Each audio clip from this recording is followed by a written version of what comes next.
నమస్తే, good morning అందరికీ.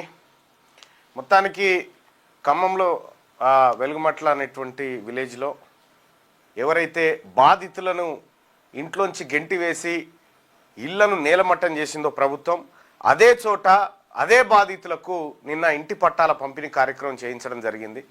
నిన్న ఖమ్మం కలెక్టరేట్లో జరిగినటువంటి ప్రోగ్రాంలో లబ్ధిదారులకు పట్టాలు స్వయంగా నేనే అందించడం జరిగింది. ఆ రోజు ఏదైతే ఖమ్మంకు వెళ్ళి ఖమ్మంలో బాధితుల పక్షాన నిలబడి ఇక్కడ ముఠా ఒకటి తయారైంది, ఈ ముఠాను ఖతం చేస్తూ బాధితులకు కూల్చిన చోటే ఇల్లిప్పియాలని చెప్పి డిమాండ్ చేసింది తెలంగాణ రాజ్యాధికార పార్టీ. సేమ్ టైం బాధితులకు కూడా భరోసా ఇస్తూ ఒక్క గుంట భూమి కూడా, గజం భూమి కూడా అక్కడి నుంచి పోనీయను అనేటువంటి మాటను పకడ్బందీగా చెప్పి ఆ తర్వాత ప్రభుత్వంతో అక్కడ ఉన్నటువంటి జిల్లా మంత్రులతో మాట్లాడడం జరిగింది. వాళ్ళందరూ కూడా అంగీకరించి అక్కడే పట్టాలు ఇవ్వడానికి నిర్ణయం తీసుకొని మొత్తం అక్కడ ఉన్నటువంటి 31 ఎకరాల భూమి, భూదాన్ భూమి, అది 62 ఎకరాలు అంటారు కానీ 62 కాదు, తప్పు. ఎందుకంటే రికార్డ్స్ అన్నీ తెచ్చిన ఆ 31 ఎకరాల 7 గుంటల భూమిని అక్కడ ఉన్నటువంటి పేదలకు నిన్న పట్టాల రూపంలో పంపిణీ చేయడం జరిగింది. ఇంకా కొంతమంది లబ్ధిదారులు మిగిలిపోయినారు. వాళ్ళ జాబితాను కూడా తెలంగాణ రాజ్యాధికార పార్టీ స్వీకరించి వాళ్ళకు కూడా ఇల్లు దక్కే విధంగా తెలంగాణ రాజ్యాధికార పార్టీ ప్రయత్నం చేయబోతా ఉంది. ఇది నిన్న జరిగినటువంటి కార్యక్రమం. దానికి సంబంధించినటువంటి వీడియో, నిన్న పట్టాల పంపిణీకి సంబంధించినటువంటి వీడియోని ఒకసారి చూసేటువంటి ప్రయత్నం చేద్దాం. ఎందుకంటే చాలా రాజకీయ పార్టీలు, చాలా ప్రజా సంఘాలు వెలుగుమట్లను సందర్శించినాయి. అసలు ఎండ్ టు ఎండ్ ఏం జరిగింది, ఎండ్ టు ఎండ్ అసలు స్టార్టింగ్ నుంచి ఎండ్ వరకు ఏం జరిగింది, నిన్న పట్టాల పంపిణీ చేసే వరకు ఏం జరిగింది, ఈ అంశాన్ని చాలా క్లియర్గా ఎక్కడ కూడా పొరపాటు లేకుండా చెప్పుకోవాల్సినటువంటి అవసరం ఉంది. ఎప్పుడైతే తెలంగాణలో ఒక ఈ ఇళ్ల కూల్చివేత అంశం హాట్ టాపిక్గా మారిందో, అటు బీఆర్ఎస్ పార్టీ కానీ, ఇటు బీజేపీ కానీ, లేకపోతే లెఫ్ట్ పార్టీలు కానీ, ఇంకా అన్ని తెలంగాణ రాజ్యాధికార పార్టీ కానీ అందరం పోయి అక్కడ సందర్శించడం జరిగింది. బాధితుల గోడు వినడం జరిగింది. సో ప్రభుత్వం ఎందుకు ఇట్లా చేసింది, ఏం కథ, ఎందుకు ఇళ్లను కూల్చాల్సి వచ్చింది, కూల్చిన చోటనే మళ్ళీ ఎందుకు ఇవ్వాల్సి వచ్చింది, సో ఈ ముఠా ఏంది, ఈ ముఠా సంగతి ఏంది, ఈ ముఠాకు వంత పాడుతున్నది ఎవరు, ఈ ముఠా పైన ఉన్నటువంటి ఆరోపణలేని, వీటన్నిటిని కూడా ఒకసారి మీకు ఎండ్ టు ఎండ్ పాయింట్ చెప్పాల్సినటువంటి అవసరం ఉంది. ఇది ఒకసారి ఖమ్మం కలెక్టరేట్లో నేను మాట్లాడినటువంటి మాటలు ఒకసారి చూద్దాం.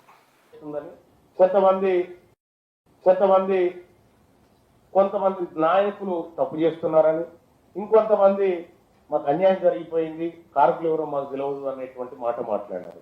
ఈ కన్ఫ్యూజన్ అన్నిటితోటి ఇక్కడ కార్యక్రమం అయిపోయింది. కలెక్టర్ గారికి ఒక రిప్రజెంటేషన్ ఇస్తూ అందులో నేను ఒక పాయింట్ మెన్షన్ చేసిన, నాకు అర్థమైన కాడికి ఇది ఒక ముఠా నడుస్తూ ఉంది. ఇక్కడ ఈ భూమాఫియా ఒక ముఠా నడుస్తూ ఉంది.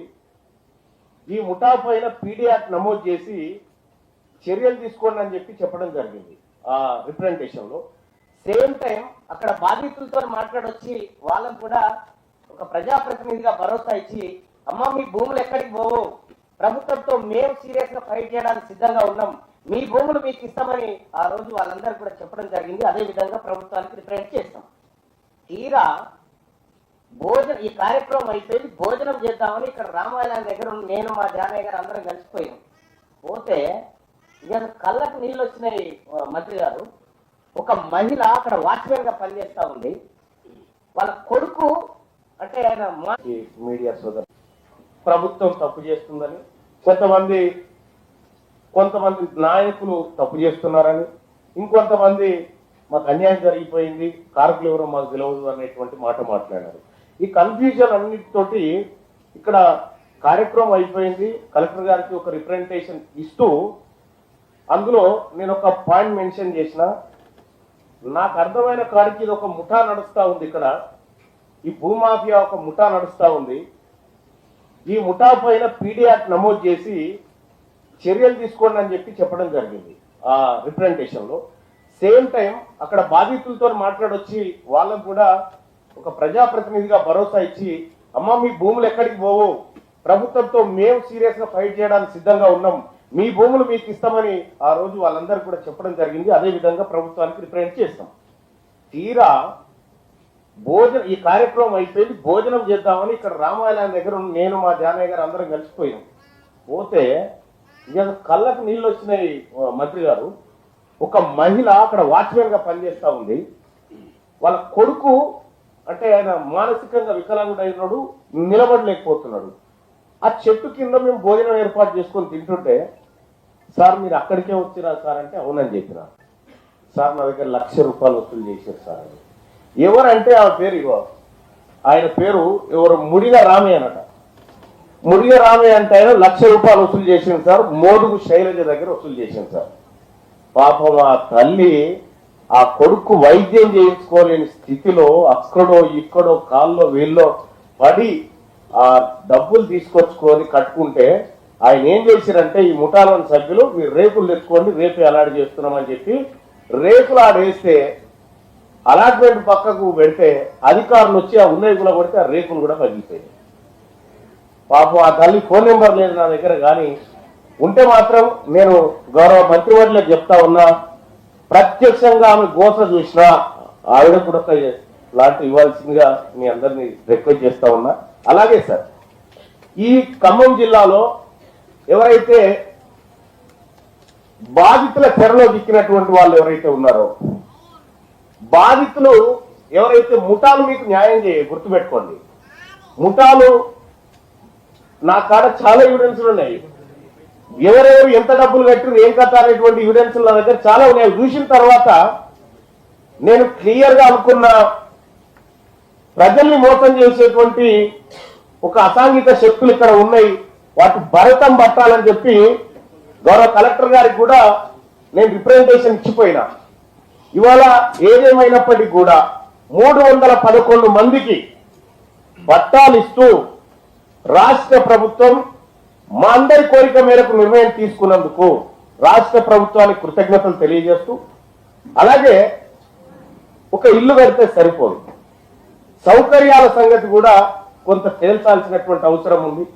అక్కడ బడి ఉండాలి, ఓ పార్కు ఉండాలి, రోడ్లు ఉండాలి, మౌలిక వసతులన్నీ త్వరితగతిన పూర్తి చేస్తే బాగుంటది అనేది ప్రభుత్వాన్ని విజ్ఞప్తి చేస్తూ, సార్ మరి ఇంకా కొంతమంది మిగిలిపోయినారు, వాళ్ళకు రాష్ట్ర ప్రభుత్వం ఇప్పుడు 311 మంది పేరు చెప్పిన వాళ్ళు, మిగతా వాళ్ళ పేర్లు ఏ స్కీమ్ కిందకి తీసుకొస్తారు, వాళ్ళని ఎట్లా లబ్ధిదారులుగా చూపెట్టదలుచుకుంది ప్రభుత్వం అనేది కూడా చెప్తే బాగుంటుంది సార్.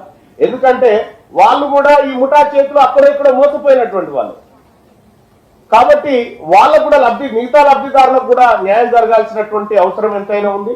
ఇక ఈ ఈ భూదాన్ భూములకు సంబంధించినటువంటి అంశంలోనే కాదు సార్, చాలా భూములు పేదవాళ్ళు అక్కడో ఇక్కడో గుడి చేసుకుంటే కొద్దిగా కఠినంగా వ్యవహరించకూడదు, ప్రభుత్వం చూసి చూడనట్టు పోండి. ఇప్పుడు అక్కడ గుడిసో ఇల్లు సిమెంటో కూలగొడితే ఆ నష్టం అయిపోయా, ప్లస్ ఇప్పుడు మళ్ళీ ఇప్పుడు ఇందిరా మిల్ల కింద 5 లక్షల రూపాయలతో అక్కడ ఇల్లు పూర్తి కాదు. మంత్రి గారు దయచేసి దీన్ని స్పెషల్ కేసు కింద పరిగణించైనా సరే లబ్ధిదారులకు కొద్దిగా ఎక్కువ అమౌంట్ వస్తే మీరు ఇచ్చేటువంటి ఫ్లాట్ లో కూడా ఒక అందమైన కాలనీ 3 మంత్రులు కలిసి ఇప్పుడు శంకరుని కనుక త్రినేత్రం ఉన్నట్టుగా ఖమ్మానికి త్రినేత్రులాగా మీరు మంచి ఇల్లు కట్టించి ప్రభుత్వమే లబ్ధిదారుల చేతుల్లోకి అనా పైస కూడా కలగకుండా మీరు ఒక హామీ ఇస్తారేమో అని వాళ్ళందరి తరఫున తమరికి రిక్వెస్ట్ చేస్తా ఉన్నాం సార్. లబ్ధిదారులారా, ఆ రోజు మీ దగ్గరకు వచ్చి మీ అందరికి దండం పెట్టి చెప్పినాం మీ భూములు ఎక్కడికి పోవాలి. ఇవాళ ఇదే కార్యక్రమం పట్టాల పంపిణీ కార్యక్రమం దగ్గరికి వచ్చినాం. ఇంకా ఏ కష్టమైనా నాలాంటి వాళ్ళకి కానీ మంత్రులకు కానీ ఎవరికైనా ఓపెన్ గా చెప్పుకోండి, కానీ మధ్యవర్తులను సంప్రదించకండి. ఇది నేను చెప్పదలుచుకున్నటువంటి అంశం. Thank you sir. Thank you. ఈ మీడియా సోదరులకు నమస్కారం. నేను మొన్న ఈ వెలుగుమట్ల గ్రామాన్ని ఆ ప్రాంతాన్ని కూల్చివేత అనంతరం సందర్శించడం జరిగింది.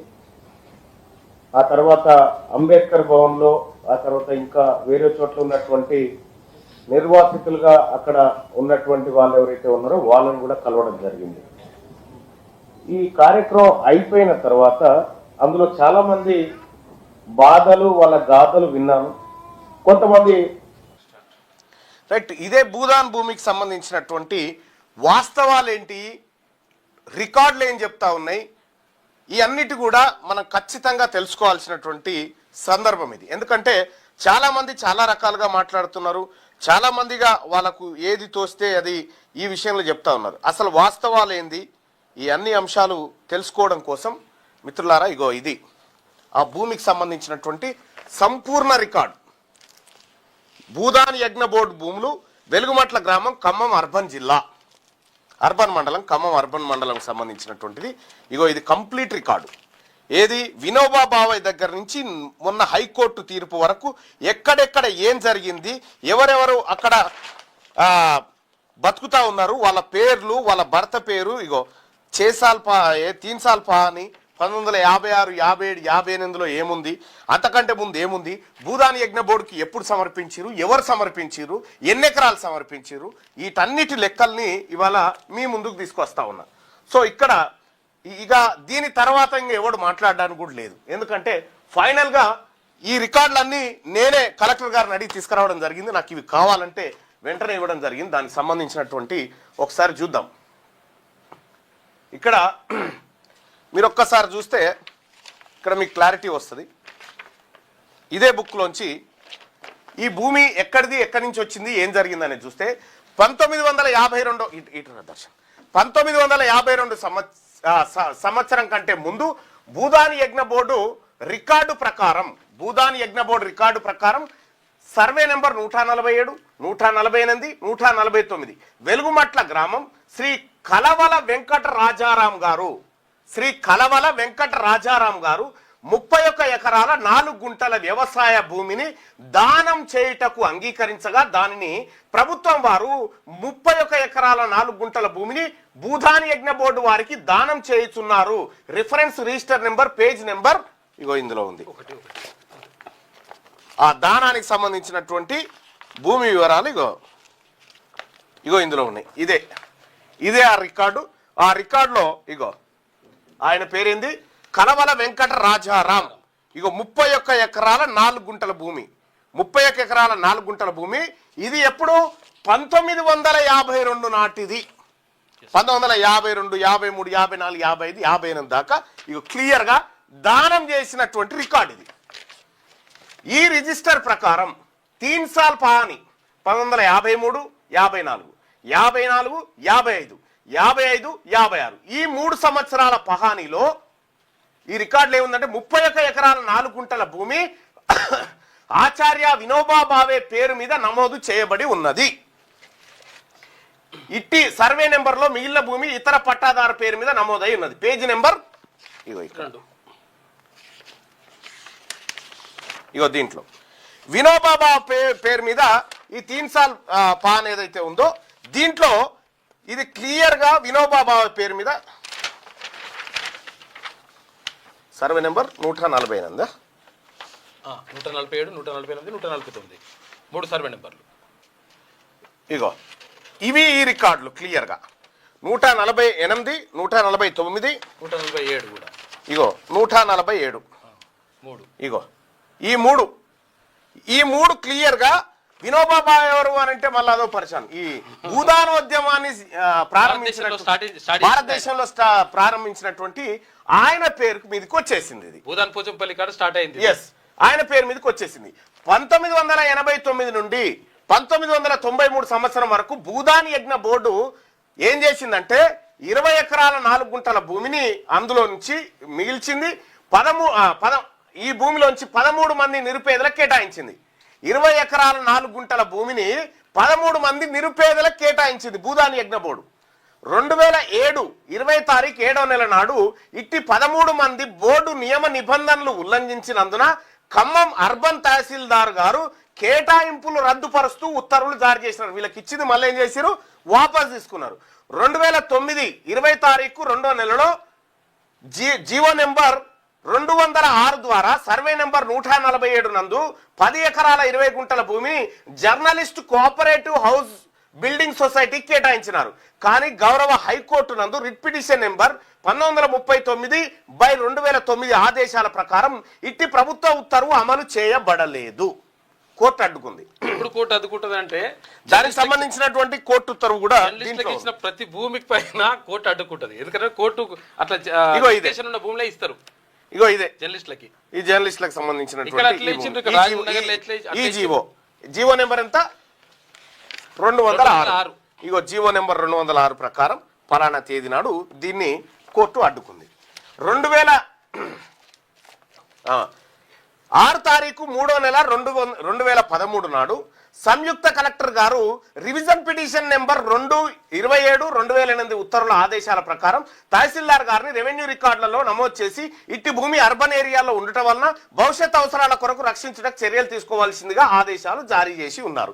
దానికి సంబంధించిన లేఖ దీంట్లో ఉంది. Next page. ఇక మార్చి 2013 నాడు సర్వే నెంబర్ 147 నందు నిరుపేదల విద్యా అవసరాల నిమిత్తం 5 ఎకరాల భూమి కేజీబీవీ స్కూల్ మరియు మోడల్ స్కూల్ కొరకు 5 ఎకరాల భూమి మొత్తం 10 ఎకరాల భూమిని కేటాయిస్తూ ఖమ్మం జిల్లా కలెక్టర్ గారు ఆదేశాలు జారీ చేసి ఉన్నారు. ఇది స్కూల్ ఆల్రెడీ నిర్మాణం అయిపోయింది. ఆడ కేజీబీవీ స్కూల్ కాలే, అది కాదు, అది వేరే. 34 నుంచి 37 వరకు కదా, 37 వరకు మోడల్ స్కూల్ అయినట్టు. కేజీబీవీ కాలేదు. ఇగో ఇది డిస్ట్రిక్ట్ కలెక్టర్ ఖమ్మం గారు కలెక్టర్ డిస్ట్రిక్ట్ ప్రొసీడింగ్స్ ఇచ్చారు రాజ్య ఎస్ఎస్ఏ వాళ్ళకి వీళ్ళకి. 21/4/2014 నాడు భూదాని యజ్ఞ బోర్డు కార్యదర్శి పేరు మీద భూదాని యజ్ఞ బోర్డు చైర్మన్ మరియు ఇతర వ్యక్తుల సహకారంతో ఫైల్ నెంబర్ 152/2014 818 మందికి ఇండ్ల పట్టాలు మంజూరు చేసినట్టు నకిలీ ఉత్తర్వులు చేతి సంతకం కాకుండా రబ్బర్ స్టాంపు ముద్రతో సృష్టించినారు. ఇగో ఇక్కడ జరిగింది అసలు. 2014 నాడు 818 మందికి ఇండ్ల పట్టాలు ఇచ్చినట్టుగా నకిలీ స్టాంపులు సృష్టించుకొని వచ్చినట. 2019 నాడు ఖమ్మం జిల్లా కలెక్టర్ గారు లేఖ ద్వారా భూదాని యజ్ఞ బోర్డు హైదరాబాద్ వారిని పైన పేర్కొన్న 818 మందికి ఇండ్ల పట్టాల వివరాల కొరకు సంప్రదించగా సదర్ బోర్డు వారు ఇట్టి 818 మందికి ఇండ్ల పట్టాలు వారి కార్యాలయపు రికార్డు అనగా ఇన్వార్డ్ రిజిస్టర్ గాని మరియు బోర్డు తీర్మానాల్లో గాని భూదాన్ నమోదు అయ్యి ఉండలేదని వారి లేఖ ఇగో 2019 నాడు తెలిపి ఉన్నారు. ఆ లేఖ నెంబర్ వచ్చేసి 42. భూదాని యజ్ఞ బోర్డు చెప్పింది ఏమని, అయ్యా మేము ఇయ్యలేదు ఎవరికి పట్టాలు అని చెప్పి వాళ్ళు క్లియర్గా చెప్పడం జరిగింది. ఇగో దాని లేఖ ఇది 42. ఇగో ఇది 42 నుంచి 47, 48, 40, 51 క్లియర్గా ఇందులో మేము ఎవరికి ఇయ్యలేదని చెప్పి క్లియర్గా చెప్పడం జరిగింది. అంటే ఇది 42 నుంచి 47, 48 నుంచి 51 పేజీ నెంబర్లు. తేదీ 2019 30 తారీఖు ఏప్రిల్ నాడు ప్రభుత్వం వారు ఖమ్మం జిల్లా కలెక్టర్ గారిని అన్యాక్రాంతం కాబడిన భూదాన్ భూమి నుండి వారిని ఖాళీ చేయించవలసిందిగా ఖమ్మం అర్బన్ తహసీల్దార్ వారికి తగు ఉత్తర్వులు జారీ చేయవలసిందిగా కోరినారు. 2019 కేసీఆర్ ప్రభుత్వ హయాంలో వాళ్ళని ఖాళీ చేయించడానికి ఉత్తర్వులు ఇచ్చారు, వాళ్ళని ఆడికి నిలగొట్టడానికి. నెక్స్ట్ పేజ్ తీసుకో. తర్వాత 2019 5 తారీఖు 5వ నెల నాడు ఖమ్మం జిల్లా కలెక్టర్ గారు పోలీస్ కమిషనర్ వారికి భూదాన్ భూమి అన్యాక్రాంతం కాబడిన భూమి నుండి వారిని ఖాళీ చేయించే విషయం నందు సహాయం కావాలని మరియు పోలీసు వారి సహకారంతో ఖాళీ చేయించాలని తహసీల్దార్ వారిని కోరి ఉన్నారు. కానీ గౌరవ హైకోర్టు నందు కేసులు విచారణలో ఉన్నందున ఇది సాధ్యపడలేదు. కోర్టులో విచారణ సాగుతుంది కాబట్టి సాధ్యపడలేదు. ఆ తహసీల్దార్ పేరు శ్రీనివాస్ అప్పట్లో. ఇక పై విషయం మీద 4 తారీఖు మే 2019 నాడు ఖమ్మం అర్బన్ తహసీల్దార్ వారు 131 మందికి భూ ఆక్రమణదారులు నోటీసులు జారీ చేసి ఉన్నారు. దాని మీద ఆక్రమణదారుల వివరాలు తీసుకొని వారిని ఖాళీ చేయమని 2020 16 తారీఖు 5వ నెల నాడు ఉత్తర్వులు జారీ చేసి ఉన్నారు. అంటే ఒక 15 రోజులు ఇచ్చారు వాళ్ళ ఛాన్స్. పేజీ నెంబర్ 3 నుంచి 14 వరకు దాంట్లో ఉంటుంది. ఇక ఇట్టి విషయమై సదరు ఉత్తర్వులు జారీ చేసిన తహసీల్దార్ వారికి అధికారం లేదు అని, ఇట్టి విషయం నందు భూదాన్ బోర్డు కార్యదర్శి వారికి మాత్రమే ఉన్నదని గౌరవ హైకోర్టు నందు కేసు వేసినారు. అట్టి కేసు నందు కార్యదర్శి గౌరవ హైకోర్టు వారికి కింది విధంగా సమర్పించినారు. వెలుగుమట్ల రెవెన్యూ గ్రామ సర్వే నెంబర్ 147, 148, 149. అయితే భూదాని యజ్ఞ బోర్డు సెక్షన్ 14 ప్రకారం రాష్ట్ర ప్రభుత్వానికి దీనిపైన హక్కులు లేవని చట్టం చెప్పింది. ఎప్పుడు భూదాని యజ్ఞ బోర్డుకు సంబంధించినటువంటి చట్టం చేసినప్పుడు. అయితే జరిగిన విషయం ఏంటంటే ఇది 2015లో కేసీఆర్ సీఎం అయిన తర్వాత 2015లో జీవో నెంబర్ 59ని విడుదల చేసి భూదాని యజ్ఞ బోర్డును రద్దు చేశారు. భూదాని యజ్ఞ బోర్డును రద్దు చేసి జీవో నెంబర్ 60ను మళ్ళీ పెట్టి ఈ భూదాన్ యజ్ఞ బోర్డులను CCLA పరిధిలోకి తీసుకొచ్చారు.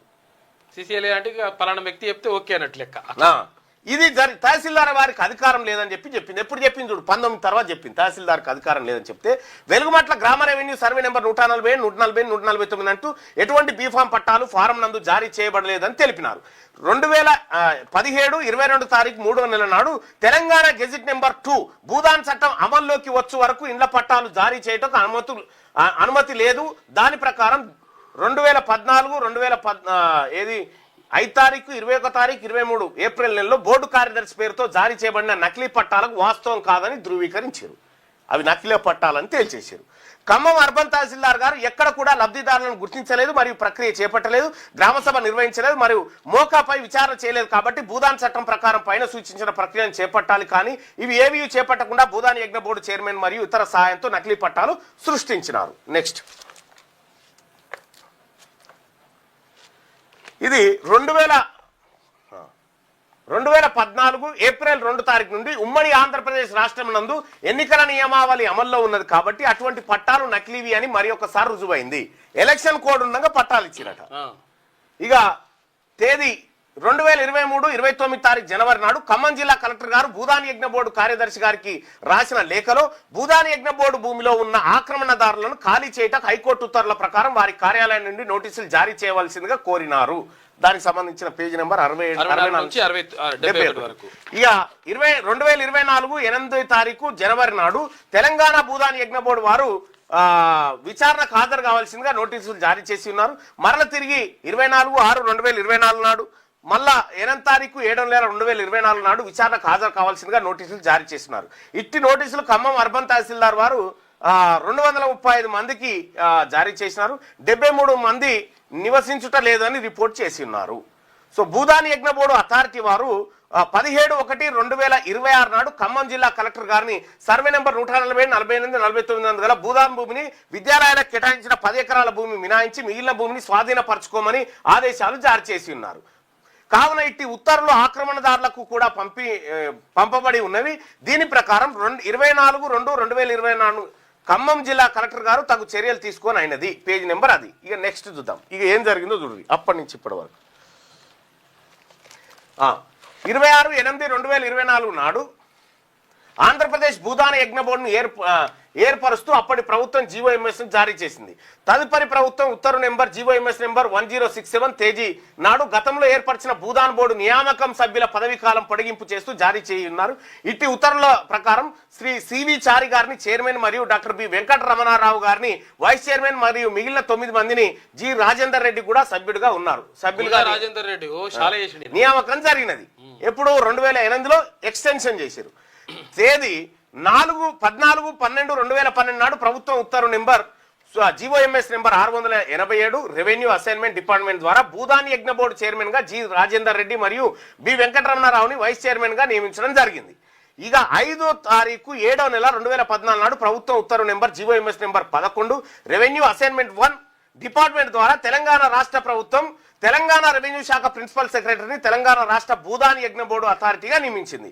13/5/2015 నాడు ప్రభుత్వం ఉత్తర్వు నెంబర్ GOMS నెంబర్ 59 ఇగో ఇదే GOMS నెంబర్ 59 రెవెన్యూ డిపార్ట్మెంట్ ద్వారా తెలంగాణ రాష్ట్ర ప్రభుత్వం అప్పటి వరకు ఉన్న బోర్డు నియామకం లోపభూయిష్టంగా ఉండి అది చెల్లనిదిగా పరిగణించబడింది. జీవో జారీ చేసింది. నెక్స్ట్ ఇక చూడరు అయిపోయింది. హైకోర్టు ప్రధాన న్యాయమూర్తి జస్టిస్ అలోక్ అరాధే మరియు జస్టిస్ J శ్రీనివాస్ గారితో కూడిన డివిజన్ బెంచ్ భూదాన యజ్ఞ బోర్డు మీద తీర్పు ఈ కింది విధంగా ఉన్నది.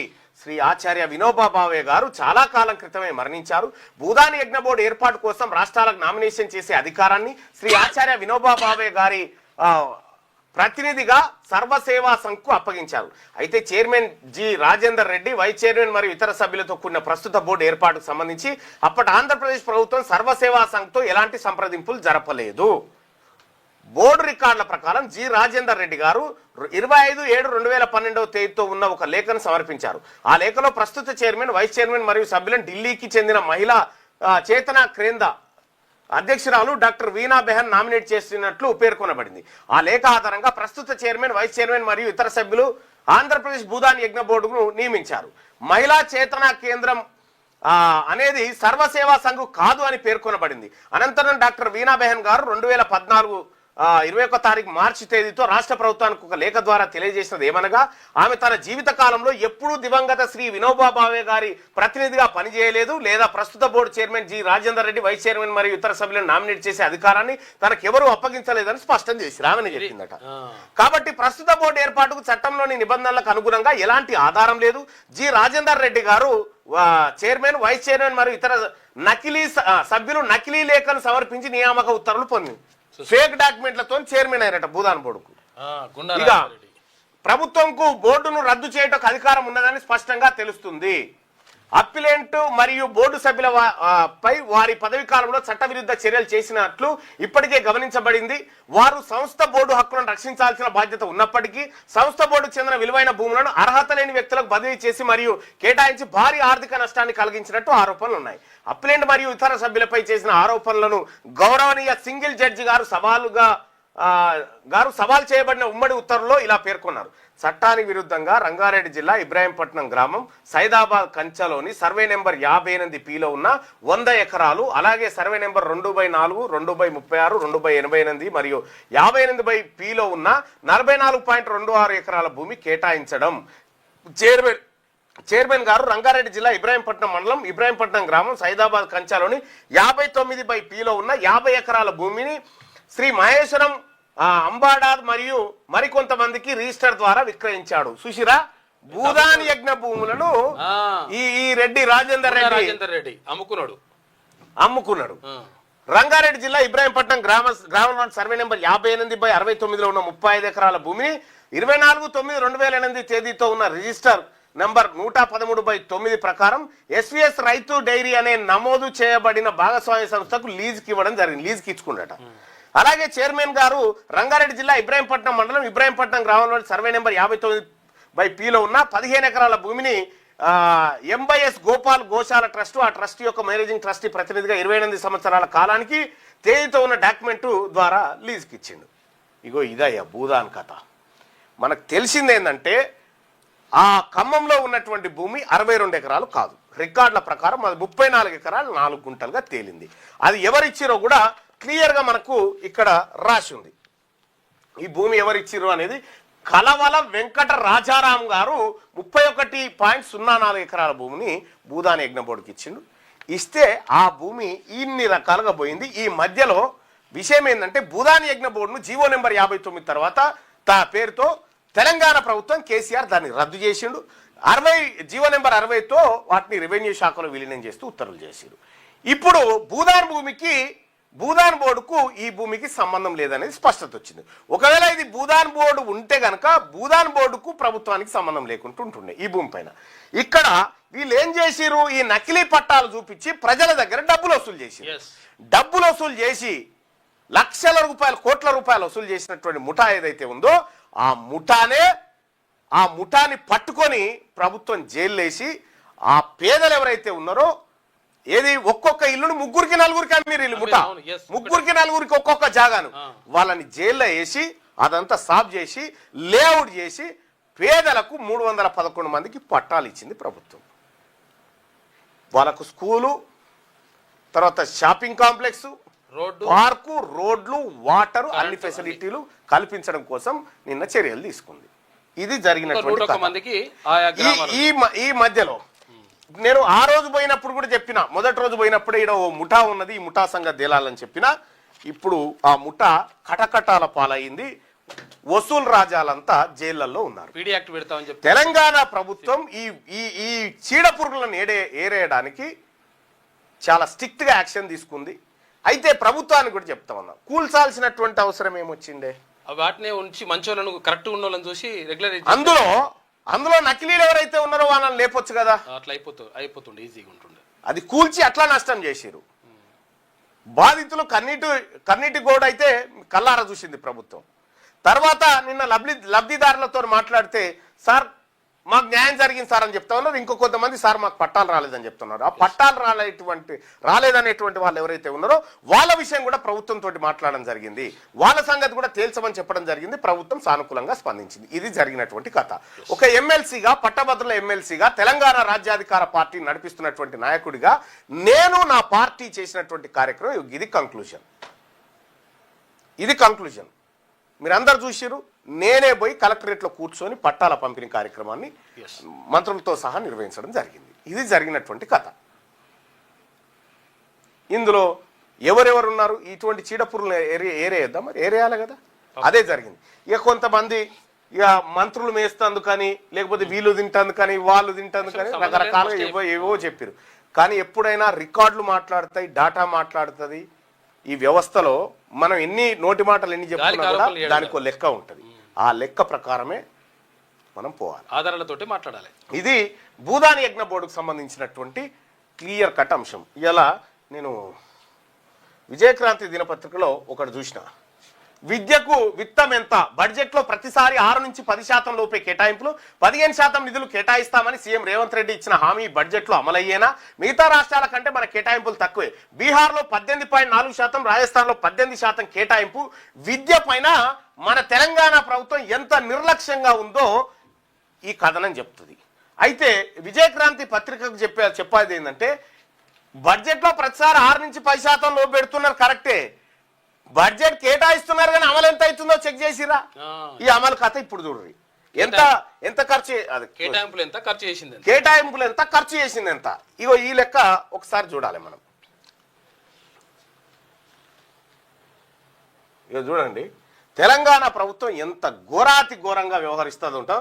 విద్యా విషయంలో చాలా నీచంగా, ఇగో పాఠశాల విద్య విషయంలో చూడండి, కేటాయింపులు 6 నుంచి 10% మధ్యలో అన్నారుగా. ఇక చూడండి, 2014-15లో 9,535 కోట్ల 65 లక్షలు కేటాయించిరాయా బడ్జెట్ లో.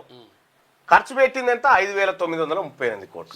మిగిల్చిన నిధులు ఎంత? 3,596 కోట్ల రూపాయలు వాపస్ తీసుకురు. అంటే మీరు చెప్తున్న 6% కూడా కాదు, ఇది 3% కూడా లేదు, దగ్గరకు వచ్చి కిందకు వచ్చి పడ్డది. 2015-16లో 10,069 కోట్లు కేటాయించారు. ఇందులో 1000 కోట్లు మిగిల్చారు. 2017-18లో 10,944 కోట్లు కేటాయించారు. ఇందులో 196 కోట్లు మిగిల్చారు. 2018-19లో 11,336 కోట్లు కేటాయించి ఇందులో 1,200 కోట్లు మిగిల్చారు. ఇక్కడ 2019-20 మాత్రమే ఏది ఇప్పుడు ఏదో అమ్మ ఆదర్శ పాఠశాల అని ఏదో పెట్టి అక్కడ ఎక్సిస్ ఎక్కువ ఖర్చు పెట్టారు. ఏది పెయింటింగ్, మెగా కృష్ణారెడ్డి కాంట్రాక్టులకు పెయింటింగ్ కోట్లు ఎక్కువ పెట్టారు. ఇక 2023-24లో 17,754 కోట్లు పెట్టి అందులో 755 కోట్లు మిగిల్చారు. మొత్తంగా మన దగ్గర ఉన్నటువంటి డాటా ప్రకారం 69,305 కోట్ల రూపాయలు కేటాయించి అందులో 5,627 కోట్లు వాపసే తీసుకున్నారు. అంటే 8% నిధులు మాత్రమే మిగిలాయి మిగతా శాఖలతో విశ్లేషణ. ఇక్కడ పోలిస్తే సాంఘిక సంక్షేమ శాఖను తీసుకోరు. సాంఘిక సంక్షేమ శాఖ అంటే ఇంకా ఆ ఎడ్యుకేషన్ సంగతి, సాంఘిక సోషల్ వెల్ఫేర్ కి సంబంధించి ఇగో ఇందులో 54% నిధులు మిగిలిపోయినాయి. వీళ్ళు కేటాయించింది కూడా ఖర్చు పెడతలేరు. నేను విజయక్రాంతి పత్రికకు చెప్తా ఉన్నా, చాలా మంచి కథనాన్ని తీసుకొచ్చారు. కానీ ఈ 6 నుంచి 10% లోపే అంటున్నారు కానీ కేటాయింపు ఇంత, కానీ చేస్తున్న ఖర్చు ఎంత? చేస్తున్న ఖర్చు ఇది 6 కాదు 3 నుంచి 5% లోపే చేస్తా ఉన్నారు. అంటే విద్యకు కేటాయింపులు ఘనం, ఖర్చు తక్కువ, మిగిల్చుకునేది ఎక్కువ. ఇది జరుగుతున్నటువంటి కథ. సో ఇప్పుడు నేను చెప్పినటువంటి లెక్క ఏదైతే ఉందో ఈ లెక్క కాగ్ రిపోర్ట్ నుంచి తీసుకొచ్చినటువంటి లెక్క, కంట్రోలర్ అండ్ ఆడిటర్ జనరల్లో తీసుకొచ్చినటువంటి లెక్క. ఇదంతా విద్యలో ఎవడన్నా డబ్బులు మిగిల్చుకుంటాడా? చదువు కాడ డబ్బులు మిగిల్చుకుంటున్న సర్కార్ పాఠశాలకు పెట్టే ఖర్చు ఎక్కడ ఎక్కువ అవుతుంది? బాత్రూములు గతి లేక, బిల్డింగులు లేక ఎక్కడ పడి ఉన్నాయాడ. ఈ రాష్ట్ర ప్రభుత్వం 20% తగ్గకుండా విద్యలో బడ్జెట్ పెట్టాలి. ఈసారి పెట్టడమే కాదు, దానిపైన పర్యవేక్షణ ఉండాలి. నిధుల ఖర్చు కోసం వైద్యానికి కూడా 20% పెట్టాలి. వైద్యానికి 20% పెట్టితేనే అది సంక్షేమ రాజ్యంగా ఉంటుంది తప్ప లేకపోతే సంక్షోభ రాజ్యమే. ఇక్కడ కాంట్రాక్ట్ల కోసం ఎక్సైజ్ గా ఖర్చు పెడతారు. అంటే పేదవాడు చదువుకోవడానికి ఇటువంటివి చేయరా? అందుకోసమే ఈ విజయక్రాంతి కథనాన్ని నిజంగా అది అద్భుతమైన కథనం. ఈ బడ్జెట్లో జరిగినటువంటి మోసాలన్నింటినీ కూడా ఇంకా బయట పెట్టాలా. బీహార్ 18% పెడతా ఉంది. బీహార్ 18% ఎడ్యుకేషన్ మీద ఖర్చు పెడతా ఉంది. అందుకోసమే బీహార్ నుంచి అంతమంది ఐఏఎస్లు వస్తా ఉన్నారు. మనోళ్ళంతా ఐఏఎస్ రాలే ఉండే మొన్నటి దాకా. కాబట్టి ఈ రాష్ట్ర ప్రభుత్వానికి తెలంగాణ రాజ్యాధికార పార్టీని సూచన చేస్తా ఉన్నా, హెల్త్ అండ్ ఎడ్యుకేషన్కు కనీసం 40% తగ్గకుండా బడ్జెట్ నిధులు కేటాయించాలని డిమాండ్ చేస్తా ఉన్నా. ఇక అలాగే రేపు కాకతీయ యూనివర్సిటీలో విద్యార్థులతోని 11 గంటలకు విద్యార్థులు అధికారులతోని ముఖాముఖి కార్యక్రమం ఉంది. విద్యార్థుల సమస్యలు, అధికారుల సమస్యలు, యూనివర్సిటీ ఎదుర్కొంటున్నటువంటి అనేక విపత్తుల గురించి మాట్లాడడానికి పోతా ఉన్నాం. ఇక రేపు 11 గంటల కాకతీయ యూనివర్సిటీ వరంగల్లో కలుద్దాం. ఈలోపు తెలంగాణ రాజ్యాధికార పార్టీలో చేరాలనుకుంటున్నటువంటి బీసీలందరికీ కూడా ఆహ్వానం పలుకుతూ, మీరు తెలంగాణ రాజ్యాధికార పార్టీలో చేరాలంటే మీరు చేయాల్సిన చిన్న పని, ఈ తెలంగాణ రాజ్యాధికార పార్టీ ఇది ఫక్తు బీసీల ఆకాంక్షలు నెరవేర్చే పార్టీ. ఇది అన్యాయం జరిగిన వర్గాలకు అండగా నిలబడేటువంటి పార్టీ.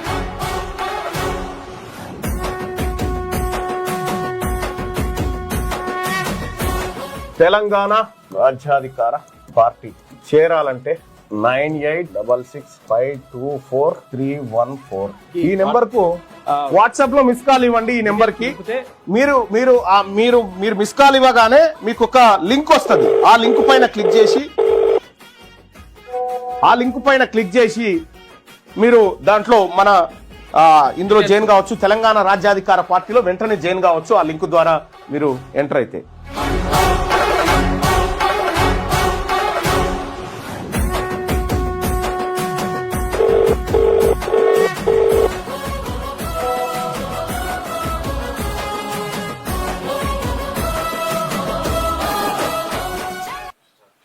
చూశారు కదా, భూదాన్ యజ్ఞ బోర్డు అసలు యాక్చువల్గా ఎందుకు ఏర్పాటైంది అంటే, ఎక్కువ భూములు ఉన్న వాళ్ళు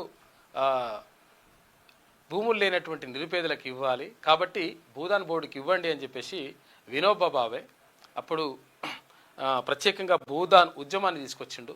అది ఇక్కడ భూదాన్ పోచంపల్లి దగ్గర మొట్టమొదటిగా స్టార్ట్ చేసిండు. ఎక్కడ ఇప్పుడు యాదాద్రి భువనగిరి జిల్లా భూదాన్ పోచంపల్లిలో స్టార్ట్ చేసిండు. వెదిరే రామచంద్రారెడ్డి అని చెప్పేసి ఆయన మొట్టమొదటిసారిగా ఆయన భూమిని నేను దానం చేస్తున్నా అని చెప్పేసి మొట్టమొదటి దానం అక్కడ జరిగింది. అయితే ఇక్కడ జరిగినటువంటి ఇట్లా వచ్చినటువంటి భూముల్లో 1000 ఎకరాలు 62,000 ఎకరాలు అంటున్నారు. 62,000 ఎకరాల భూమిని మొత్తం కూడా ఉంటే వాటిని మొత్తం కూడా కొంతమంది కొరకు అన్యాక్రాంతం చేసిర్రు, కొంతవరకు కబ్జాలు పెట్టిండ్రు, కొన్ని భూములు అమ్ముకున్నారు, రకరకాలుగా జరిగింది.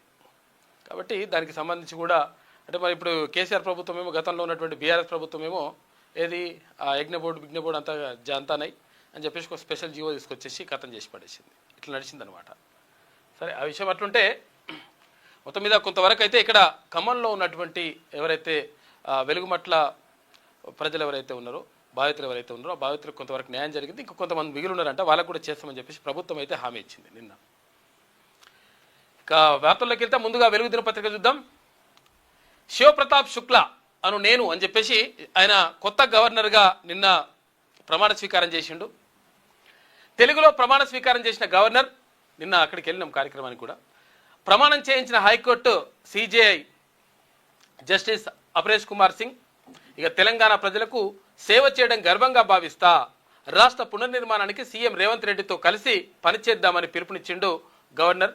ఇక క్యాబినెట్లో గ్రూప్ ఫోటో కూడా దిగిండట క్యాబినెట్ తోటి, అంటే అక్కడ మంత్రులతోటి. శివప్రతాప్ శుక్లా కొత్త గవర్నర్ వచ్చిండు. ఇక ఎట్లా మన మీద దెబ్బ పడుతుందో చూడండి. అసలు యాక్చువల్గా ఎక్కడనో ఏ దేశంలో యుద్ధం జరిగితే మనకేమైతుందని చెప్పేసి అనుకుంటాం కదా. ఇక ఇట్లా మళ్ళీ ఇంకొకటి నిన్న భారత్కు వస్తున్న షిప్పుపై దాడి చేసిండ్రు ఎవరు? ఇరానోడు. యుఏఈ నుంచి గుజరాత్కు వస్తున్న థాయ్ నౌక మయూరి నారిని హర్ముజ్ జలసంధి వద్ద 2 మిసైళ్లతోటి ఇరాన్ అటాక్ చేసింది. ఇంజన్ రూమ్లో మంటలు వచ్చినాయి, 3 గల్లంతైనరు. వాళ్ళు ఉన్నారో లేదో తెలియదు పాపం. 20 మంది అయితే రక్షించారంట. 20 మంది సిబ్బందిని రక్షించిన ఒమన్ నేవీ. హర్ముజ్ దాటాలంటే పర్మిషన్ తప్పనిసరి అని చెప్పేసి IRGC navy commander Ali Reza అంటున్నాడు. అంటే వీడు అమెరికా ఇక్కడ ఇరాన్ వాళ్ళు. షిప్పై దాడికి భారత్ తీవ్ర నిరసన, ఆమోదనీయం కాదని ప్రకటన. అరే షిప్పని ఎట్లా చేస్తారు? మీరు యుద్ధం చేసుకుంటారు, మీరేమైనా చేసుకోరు కానీ ఇదేంద్రా బాబు. అక్కడ ఇరాను తర్వాత ఇజ్రాయెల్ పైన, తర్వాత అమెరికా, తర్వాత ఇజ్రాయెల్ కలిసి ఇరాన్ పైన ఇట్లా దాడులు చేసుకుంటున్నాయి. ఓకే, మీరేమైనా చేసుకోరు కానీ ఎవరి మీద పడితే వాళ్ళ మీద ఇట్లా విడుచుకోపడితే మీకు ఏమవుతుందో ఆ పరిస్థితి, నీ పరిస్థితి ఏంద్రా అని చెప్పేసి భారత్ నిన్న స్పందించింది. అంటే ఒక రకంగా ఏంటంటే ఇరాన్కి మనం మద్దతు ఇవ్వలేదు. ఎందుకంటే ఇజ్రాయెల్ తోటి మనం సత్సంబంధాలు కలిగి ఉన్నాం. ఇజ్రాయెల్ అధ్యక్షుడు నెతన్యాహు తోటి ఈ మధ్యనే ప్రధాని మోడీ భేటీ అయిపోయి ద్వైపాక్షిక ఒప్పందాలు చేసుకున్నారు. ఈ నేపథ్యంలో కావచ్చు, అందుకే భారత్కు వస్తున్నటువంటి ఏదైతే నౌకలు ఉన్నాయో వాటిపైన దాడి చేసినట్టు నిన్న లంగా కొడుకులు ఇరాన్ వాళ్ళు. గూగుల్, మైక్రోసాఫ్ట్, అమెజాన్ లాంటి కంపెనీలపై దాడి చేస్తామని ఇరాన్ చెప్తుంది. అమెరికా, ఇజ్రాయెల్ బ్యాంకులు, ఆర్థిక సంస్థలను పేల్చేస్తామని కూడా వార్నింగ్ ఇస్తున్నది. హార్ముజ్లో ఇరాన్ సీ మైన్లు, ప్రపంచ దేశాల ఆందోళన అని చెప్పేసి ఒక వార్త కనిపిస్తూ ఉంది. మొత్తం మీద అక్కడ పేలుస్తా అన్నాడు. ఒకవేళ మీకు చమురు తీసుకుపోయినా, అది తీసుకుపోయినా పేలుస్తా అన్నాడు. వాడు పేల్చేసిండు నిన్న. ఇజ్రాయెల్, అమెరికా స్ట్రైక్లో ఇప్పటి వరకు ఇరాన్లో 1300 మంది, తర్వాత లెబనాన్లో 500 మంది చనిపోయినట. భారత్కు వస్తున్న సరుకు రవాణా నౌకపై హార్ముజ్ జలసంధిలో మిస్సైల్తో ఇరాన్ అటాక్ చేసింది. ఈ దాడిలో 3 షిప్ సిబ్బంది గల్లంతయ్యారు. మిగతా 20 మందిని ఒమెన్ నేవీ కాపాడింది. ఇక బుధవారం ఉదయం థాయిలాండ్కు చెందినటువంటి మయూరి నారి నౌక యుఏఈలోని ఖలీఫా పోర్టు నుంచి బయలుదేరి గుజరాత్లోని కాండ్లా పోర్టుకు వస్తుండగా హర్ముజ్ జలసంధి వద్ద, అంటే మధ్య నుంచి వస్తుంటే అక్కడి నుంచే రావాలన్నమాట, అక్కడ జలసంధి వద్ద ఈ అటాక్ జరిగింది. మిస్సైల్ నౌక వెనుక భాగంలోని ఇంజన్ రూమ్కు తగలడంతో మంటలు చెలరేగినాయంట. దీంతో భారీగా పొగలు కమ్ముకున్నాయి. ప్రమాద సమయంలో నౌకలో 23 మంది ఉన్నారు సిబ్బంది. పేలుడు జరిగిన వెంటనే కెప్టెన్ ఆదేశాలతో 20 మంది లైఫ్ జాకెట్లు వేసుకున్నారు. ఎందుకంటే అక్కడ లైఫ్ జాకెట్లు వేసుకుంటే వెళ్ళిపోవచ్చు, అంటే తేలుతారు, నీళ్ళల్లో మునుగుకుంటుంటుంది. వెంటనే కెప్టెన్ ఆదేశాలతో 20 మంది లైఫ్ జాకెట్లతో సముద్రంలోకి దూకారు. ఈ సమాచారం అందుకున్న ఒమన్ నేవీ కొద్దిసేపట్లోనే అక్కడికి చేరుకుని ఆ 20 మందిని సురక్షితంగా రక్షించిందట. ఇక దాడి సమయంలో ఇంజన్ రూమ్లో 3 సిబ్బంది ఉన్నారని, వారి సమాచారం తెలియడం లేదని, కష్టమే కొంచెం అయితే లేదని మిగతా సిబ్బంది తెలిపారు. వారి కోసం ఒమన్ నేవీగా గాలిస్తుంది. 178 మీటర్ల పొడవైనటువంటి ఈ నౌక కెపాసిటీ 30,000 టన్నులు. దాడి జరిగిన సమయంలో ఇంకా అదృష్టం ఏంటంటే నౌకలో సరుకు ఏం లేదంట. ఈ ఘటనపై థాయ్ నేవీ వెంటనే స్పందించింది. బహ్రెయిన్లోని కంబైన్డ్ మారిటైమ్ ఫోర్సెస్, తర్వాత యుఏఈ, ఒమెన్, బహ్రెయిన్లోని థాయ్ రాయబారులతో కోఆర్డినేట్ చేస్తున్నట్టు తెలిపింది. యుద్ధం మొదలైనప్పటి నుంచి ఇప్పటి వరకు మొత్తం 13 నౌకలు దాడులకు గురయ్యాయి. ఇక హార్ముజ్ మీదుగా వెళ్లే నౌకలు తమ పర్మిషన్ తప్పనిసరిగా తీసుకోవాలని ఐఆర్జీసీ నేవీ అంటే ఇక్కడ ఇరాన్ అన్నమాట, నేవీ కమాండర్ అలీ రెజా తంగ్శ్రీ అన్నారు. అయితే నౌక తమ హెచ్చరికలను పట్టించుకోకపోవడంతో అటాక్ చేసినట్టు చెప్పారు. బుధవారం హర్ముజ్లో 3 నౌకలపై దాడులు జరగగా అందులో మయూరి నారి ఒకటి. ఇక హర్ముజ్ జలసంధిలో పరిస్థితి రోజుకు ఉద్రిక్తంగా మారుతూ ఉంది అని చెప్పేసి ఒక వార్త కనిపిస్తూ ఉంది. అక్కడ నుంచి రావాలి కాబట్టి అక్కడ ఏది అరబ్ కంట్రీస్ నుంచి వచ్చేటువంటి ఏదైతే ఇంధనం కానీ, అంటే ఇక్కడ ముడి చమురు కానీ, లేకపోతే గ్యాస్ కానీ, లేకపోతే ఇటువంటి ఏమున్నా కానీ అక్కడి నుంచి వస్తుంటే వచ్చేటప్పుడు అటాక్ చేస్తామని చెప్తున్నాడు ఎవడు ఇరాన్ వాడు. అటాక్ చేసిన దాంట్లో భాగంగానే నిన్న భారత్కు వస్తున్నటువంటి నౌక పైన దాడి చేసినారు. అదే హర్ముజ్ జలసంధి వద్ద ఆగిపోయిన షిప్లు అని చెప్పేసి అక్కడెక్కడ ఆపేసిరట, లేకపోతే ఇబ్బంది అవుతుందని. ఇగో దీంతో ఏమవుతుంది, మనకు గ్యాస్ కష్టాలు తీవ్రమవుతున్నాయి. కట్టెల పొయ్యే దిక్కు. నిన్ననే అనుకున్నాం మనం ఏం చేయాలి ఇప్పుడు, మరి ఇక గ్యాస్ లేకపోతే ఏం చేయాలంటే కట్టెల పొయ్యితో ఉండాలని అనుకున్నాం కదా, అదే పరిస్థితి వచ్చిందట. హైదరాబాద్లో హాస్టళ్ళు, హోటళ్ళు, రెస్టారెంట్లకు ఇబ్బందులు పడుతున్నారు పాపం. ఎందుకంటే ఊర్లలో కట్టెలు దొరుకుతాయి. ఇప్పుడు హైదరాబాద్లో కష్టం కదా కొంచెం. హాస్టల్స్ ఎదుట కట్టెల కుప్పలు, హోటళ్ళు, రెస్టారెంట్లకు అదే బాట పడుతున్నాయట. ఎందుకంటే పాపం కట్టెలు తేవాలి. ఇప్పుడు సిటీలో 20,000 వరకు ప్రైవేట్ హాస్టల్స్, ఇందులో 6 లక్షల ఐటీ ఎంప్లాయీస్ ఉన్నారట. మరో 8 లక్షల మంది స్టూడెంట్స్ ఉన్నారు. వేరే జాబ్ చేసే వాళ్ళు కూడా మరో 4 లక్షల మంది ఉన్నారు. ఐటీ కారిడార్స్ హాస్టల్స్లో tea, coffee, breakfast, additional meals కూడా క్యాన్సిల్ చేసినారు. ఎందుకంటే ఇవన్నిటికీ ఎక్కువ ఏది ఇంధనం అవుతుంది కాబట్టి, ఏది గ్యాస్ ఎక్కువ కావాలి కాబట్టి, గ్యాస్ దొరకలేదు కాబట్టి కట్టెల పొయ్యితో ఉండాలి కాబట్టి వాటిని అన్నింటినీ క్యాన్సిల్ చేసిరట. ఇక ఇప్పటికే 2,500 రూపాయలు పలుకుతున్నది గ్యాస్ ధర. అయినా 25% మాత్రమే సరఫరా అవుతుంది. హాస్పిటల్స్, విద్యా సంస్థల మాదిరిగా తమను ఎమర్జెన్సీ కోటాలో చేర్చాలని చెప్పేసి హాస్టల్స్ ఓనర్స్ అంటున్నారు. ఎందుకంటే హాస్టల్స్ ఓనర్స్ ఏంటంటే అక్కడ ఒకవేళ పిల్లల్ని ఇప్పుడు పంపించేసారు అనుకో, పిల్లల్ని కానీ లేకపోతే అక్కడ ఉన్నటువంటి వాళ్ళని పంపించేసారు అనుకో, పంపిస్తే ఏమవుతుంది ఇక్కడ మళ్ళీ వాళ్ళు వస్తారో రారో అనేది తెలియనటువంటి ఆందోళన. ఒకవేళ మరి పంపించకపోతే మరి వాళ్ళని ఎట్లనే కాపాడుకుందాం అనుకుంటే ఇక్కడ గ్యాస్ లేదు, కట్టెల పొయ్యి పెడదామంటే అంతా కట్టెల పొయ్యి పెట్టేటువంటి పరిస్థితి ఉండదు. ఎట్లా అని చెప్పేసి పాపం ఇబ్బంది పడతా ఉన్నారంట హాస్టల్ ఓనర్స్. గ్యాస్ బుకింగ్ పేరుతో సైబర్ మోసాలు చేస్తున్నారట. బుకింగ్ పేరిట వచ్చే లింకులను క్లిక్ చేయొద్దని చెప్పేసి చెప్తా ఉన్నారు సిపి సజ్జనార్. వినియోగదారులు జాగ్రత్తగా ఉండాలని చెప్పి సిపి సజ్జనార్ అంటున్నాడు. గ్యాస్ బుకింగ్ పేరుతోటి కూడా వస్తాయంట లింకులు. ఆ లింకులు ఓపెన్ చేస్తే కథం ఇక వల్ల. ఇరాన్, ఇజ్రాయెల్, అమెరికా యుద్ధం ఎఫెక్ట్ హైదరాబాద్ నగరంలోని హాస్టల్స్, హోటల్స్, రెస్టారెంట్లపై పడింది. యుద్ధం కారణంగా ముడి చమురు సరఫరా తగ్గడంతో కమర్షియల్ గ్యాస్ సిలిండర్ల కొరత తీవ్రమైంది. ఇక ముందుగా డొమెస్టిక్ అవసరాలకే ప్రాధాన్యత ఇస్తూ కమర్షియల్ డెలివరీపై 75% నిషేధం విధించి కేవలం 25% మాత్రమే సరఫరా చేస్తుండటంతో హాస్టల్స్, హోటల్స్ నిర్వాహకులు ఇబ్బందుల్లో పడ్డారు. అయితే ఇప్పుడు తమ దగ్గరున్నటువంటి గ్యాస్ 2 రోజుల్లో అయిపోతుందని, ఆ తర్వాత తమ సంగతి ఏంటని వాపోతున్నారు. పలు హాస్టళ్ల నిర్వాహకులు ముందే తేరుకొని కట్టెలు తెప్పించుకొని పెట్టుకుంటున్నట్టు కొంతమంది. దీంతో కొన్ని హాస్టళ్ల ఎదుట కట్టెల కుప్పలు దర్శనమిస్తున్నాయి చూసుకోయిగా. అలాగే పొదుపు చర్యల్లో భాగంగా హాస్టల్స్లో ఒక్కసారిగా మెనూ మార్చేశారు.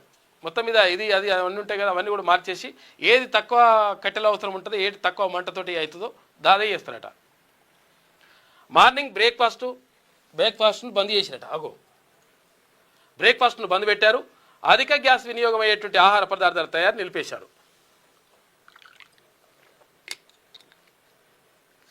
మరోవైపు గ్యాస్ కొరత కారణంగా ఇప్పటికే కొన్ని హాస్టల్స్, రెస్టారెంట్లు మూతపడ్డాయి. ఇక ఇంకొన్ని ఒక్క పూటే నడిపిస్తున్నట. ఇదే పరిస్థితి కొనసాగితే పూర్తిగా బంద్ చేసుకోవాల్సి వస్తుందని నిర్వాహకులు ఆందోళన వ్యక్తం చేస్తున్నారు. 18 లక్షల మందిపై ప్రభావం పడుతుంది. నగరంలో దాదాపు 20,000 వరకు హాస్టల్స్ ఉన్నాయి. వీటిలో దాదాపు 6 లక్షల ఐటీ ఎంప్లాయీస్, మరో 8 లక్షల మంది స్టూడెంట్స్, 4 లక్షల మంది వరకు non IT employees, working womens హాస్టళ్లు కూడా నడుస్తున్నాయి. పాపం అందరిపైన దెబ్బ పడే అవకాశం ఉంది. అక్కడ యుద్ధం జరుగుడేమో కానీ మన మీద పడుతుంది దెబ్బ.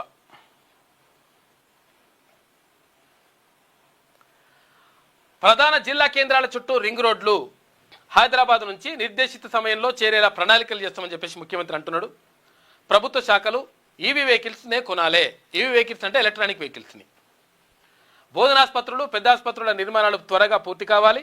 రవాణా శాఖ ఆదాయం పెరిగే మార్గాలపై దృష్టి పెట్టాలి. ఇక R&B రవాణా శాఖ సమీక్షలో ముఖ్యమంత్రి రేవంత్ రెడ్డి నిన్న మాట్లాడాడు. దానం, కడియం పార్టీ మారినట్లు ఆధారాలు లేవు. ఫిరాయింపులపై అనర్హత పిటిషన్లను కొట్టేసిన స్పీకర్. వారిద్దరూ పార్టీ మారినట్లు పిటిషనర్లు బలమైన ఆధారాలు చూపించడం లేదు అని చెప్పేసి ఎవరు స్పీకర్ అన్నారట. అయితే విషయం ఏంటంటే అసలు యాక్చువల్గా దానం నాగేందర్ కానీ, తర్వాత కడియం శ్రీహరి కానీ, మిగతా 8 మంది అందరూ కూడా మారినట్టుగా కండువాలు కప్పుకురు. ఏం కండువాలు కప్పుకున్నాం అంటే లేదు మేము కాంగ్రెస్ కండువ కాదు, అది 3 రంగుల జెండా. 3 రంగుల జెండా అంటే ఏంటిది, జాతీయ జెండా కప్పుకున్నాం అని చెప్పిండ్రు. అయిపోయింది. కానీ వీళ్ళిద్దరికి సంబంధించి ఎందుకు చర్చ జరుగుతుంది అంటే ఇక్కడ దానం నాగేందరు బీఆర్ఎస్ పార్టీ నుంచి పోటీ చేసి ఎమ్మెల్యేగా, ఖైరతాబాద్ ఎమ్మెల్యేగా గెలిచిండు. మరి గెలిచిన తర్వాత ఏమైంది అంటే కాంగ్రెస్ పార్టీ నుంచి సికింద్రాబాద్ లోక్సభ స్థానం నుంచి పోటీ చేసిన తర్వాత ఓడిపోయిండు. ఆయన మీద కిషన్ రెడ్డి గెలిచిండు. అయితే మరి ఓడిపోయినటువంటి దానం నాగేందర్ మరి ఎక్కడున్నావు ఏం కథ అని చెప్పేసి అంటే లేదు నేను బీఆర్ఎస్ పార్టీలో ఉన్నా అని అంటుండే. ఇప్పుడు బీఆర్ఎస్ పార్టీలో ఎమ్మెల్యేగా గెలిచి తర్వాత ఇప్పుడు కాంగ్రెస్ పార్టీ నుంచి ఎంపీగా పోటీ చేసినటువంటి దానం నాగేందర్ను ఎందుకు వేటు వేయొద్దు అని చెప్పేసి అక్కడ బీఆర్ఎస్ పార్టీ కానీ, తర్వాత ఇక్కడ బీజేపీ కానీ అడుగుతా ఉంటే లేదు అట్లేం లేదు, వాళ్ళు మారినట్టు ఆధారాలే అని చెప్పేసి చెప్తా ఉన్నాడు స్పీకర్ గడ్డం ప్రసాద్ కుమార్. ఆయనకు కూడా తెలుసు, మారినట్టుగా ఆయనకు కూడా తెలుసు, పోటీ చేసిన విషయం కూడా తెలుసు. కానీ ఎందుకు చెప్తున్నాడో అర్థమవుతలేదు అనేటువంటి పరిస్థితి. ఇక తర్వాత ఇక్కడ ఎవరు కడియం శ్రీహరి ఇక్కడ స్టేషన్ గన్పూర్ నుంచి ఎమ్మెల్యే బరిలో నిలిచిండు. బీఆర్ఎస్ పార్టీ నుంచి గెలుపొందిన తర్వాత ఇక్కడ లోక్సభ ఎన్నికలు వచ్చిన తర్వాత ఎంపీ ఎలక్షన్స్ వచ్చిన తర్వాత ఆయన కూతురు కడియం కావ్యకు ఆ టికెట్ ఇప్పించుకున్నాడు. ఎక్కడి నుంచి, కాంగ్రెస్ పార్టీ నుంచి. కాంగ్రెస్ పార్టీ నుంచి కడియం కావ్యకు టికెట్ ఇచ్చిన తర్వాత కడియం కావ్య యొక్క ఏదైతే నామినేషన్ పత్రాలు ఉంటాయో నామినేషన్ పత్రాల్లో సంతకం కూడా పెట్టిండు. అంటే కొంతమంది మద్దతు తెలియజేయాలి కదా, అందులో భాగంగా ఆయన కూడా మద్దతు తెలియజేస్తూ సంతకం పెట్టిండు. ఒక రకంగా కాంగ్రెస్ పార్టీకి మద్దతు ఇచ్చినట్లు లెక్క. దీంతో ఇద్దరికి అనర్హత వేటు పడుతున్నటువంటి చర్చ జరిగితే మరి మొత్తం మీద స్పీకర్ గడ్డం ప్రసాద్ కుమార్ లేదు వీళ్ళు ఏం మారలేదు, పార్టీ ఏం మారలేదు, వాళ్ళు మారినట్టుగా ఆధారాలు ఏం చూపించలేకపోయినరు ఎవరు పిటిషనర్లు, అంటే ఇక్కడ బీఆర్ఎస్ వాళ్ళు కానీ లేకపోతే బీజేపీ వాళ్ళు కానీ చూపించలేకపోయినరని అని చెప్పిండు. చెప్పిన తర్వాత ఇప్పుడు ఇట్లా నడుస్తూ ఉంది. అందరికీ తెలుసు వీళ్ళు పార్టీ మారినరని, తర్వాత ఇదంతా కూడా జరిగిందని. కానీ మొత్తం మీద అట్లా కోర్టు ఎట్లా అంటే అట్లుంటుంది కదా లెక్క. ఆయనకు పూర్తి స్వేచ్ఛ అధికారం ఉన్నది కాబట్టి ఆయన అట్లా తీర్పిచ్చిండు. మేము హైకోర్టుకు పోతాం, తర్వాత సుప్రీంకోర్టుకు పోతాం కావాలంటే అని చెప్పేసి ఇక్కడ బీఆర్ఎస్ ఇటు బీజేపీ అంటున్నాయి. వారిని బీఆర్ఎస్ ఎమ్మెల్యేలుగానే పరిగణిస్తున్నాం. మీడియాలో పేపర్లో వచ్చిన క్లిప్లింగ్ల ఆధారంగా పార్టీ మారినట్లు గుర్తించలేమని వెల్లడి. మీడియాలో వచ్చినాయి లేకపోతే పేపర్లో వచ్చినాయి గుర్తించమని చెప్పేసి ఎవరు అంటలేరు.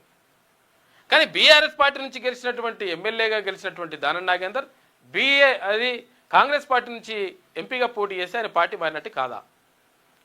తర్వాత ఇక్కడ కాంగ్రెస్ పార్టీ నుంచి పోటీ చేసినటువంటి కడియం కావ్యకు బీఆర్ఎస్ పార్టీలో ఉన్నటువంటి ఎమ్మెల్యే అక్కడ సంతకం పెట్టి మద్దతు ఇవ్వడం అది మరి పార్టీ మారినట్టు కాదా, మద్దతు ఇచ్చినట్టు కాదా? వీటికి సంబంధించి మరి సమాధానం చెప్పాల్సిన అవసరం ఉన్నది. ఇక స్పీకర్ నిర్ణయంతో మొత్తం 10 మంది ఎమ్మెల్యేలకు క్లీన్ చిట్ వచ్చేసింది. మొత్తం ఇక కడిన ముచ్చాలయ్యారు. తీర్పును స్వాగతిస్తున్నా అని చెప్పేసి దానం నాగేందర్, గొప్ప తీర్పు ఇచ్చారని చెప్పేసి కడియం శ్రీహరి, ఎందుకంటే ఇద్దరికి అనుకూలంగా ఇచ్చిండు కాబట్టి. Khairatabad MLA Danam Nagender, station Ghanpur MLA Kadiyam శ్రీహరిపై దాఖలైన అనర్హత పిటిషన్లను స్పీకర్ గడ్డం ప్రసాద్ కుమార్ డిస్మిస్ చేశారు. అయితే బుధవారం అసెంబ్లీలోని స్పీకర్ కార్యాలయంలో వారి అనర్హత పిటిషన్లపై తీర్పును వెల్లడించారు. దానం కడియంపై దాఖలైనటువంటి అనర్హత పిటిషన్లు కొట్టివేస్తున్నట్టు పిటిషనర్లు ఆరోపణలు ఎదుర్కొంటున్న ఎమ్మెల్యేల తరఫు అడ్వకేట్ల సమక్షంలో స్పీకర్ ప్రకటించారు. ఈ ఇద్దరు పార్టీ ఫిరాయించినట్లు బలమైన ఆధారాలను పిటిషనర్లు చూపలేకపోయారని తీర్పులో పేర్కొన్నారు. దానం కడియం ఇచ్చిన వాంగ్మూలం ఆధారంగా వారు ఇంకా బీఆర్ఎస్లోనే కొనసాగుతున్నట్లు గుర్తిస్తున్నామని, ఇప్పటికీ ప్రతి నెల ఇద్దరి జీతం నుంచి బీఆర్ఎస్ ఎల్పీకి లెజిస్లేటివ్ పార్టీకి 5,000 రూపాయలు వెళ్తున్నాయని చెప్పేసి. 5,000 రూపాయలు వెళ్తున్నాయి అంటే ఇప్పుడు ఎవరికైనా ఎవరు దానం ఇస్తారు, లేకపోతే ఏమన్నా విరాళం ఇస్తారు. విరాళం ఇస్తే కూడా అది కూడా లెక్క పెట్టేస్తారా? విరాళం ఇచ్చినంత మాత్రానికి అదే పార్టీలు ఉన్నట్టు లెక్కన? మరి ఇవి ఆధారాలు కావా అని చెప్పేసి అడుగుతున్నారు ఇక్కడ బీఆర్ఎస్లు కానీ ఇక్కడ బీజేపీలు కానీ. ఇక్కడ స్పీకర్ తీర్పుపై హైకోర్టుకు పోతాం, ఫిరాయింపులపై దేశ చరిత్రలో ఏ స్పీకరు ఇలాంటి తీర్పు ఇయ్యలే అని చెప్పేసి కేటీ రామారావు అంటున్నాడు.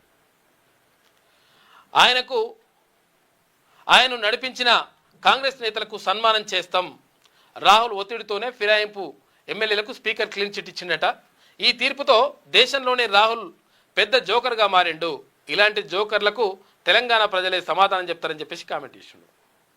విషయం ఏంటంటే ఇప్పుడు వీళ్ళు ఇట్లా అంటున్నారు కదా, ఎవరు కేటీ రామారావు ఇట్లా అంటున్నాడు కదా, గతంలో బీఆర్ఎస్ పార్టీ కూడా కేసీఆర్ ముఖ్యమంత్రిగా ఉన్నప్పుడు చాలామంది కాంగ్రెస్ ఎమ్మెల్యేలను బీఆర్ఎస్ పార్టీలో చేర్చుకొని, తర్వాత ఇక్కడ ఏది తలసాని సీనన్నకు, తలసాని శ్రీనివాస్ యాదవ్కి, తర్వాత ఇక్కడ సవితా ఇంద్రారెడ్డికి కాంగ్రెస్ పార్టీ నుంచి వారిని ఆయన నుంచి టీడీపీ నుంచి కాంగ్రెస్ నుంచి గుంజుకొచ్చి ఆ తర్వాత మంత్రి పదవులే కట్టబెట్టేశాడు.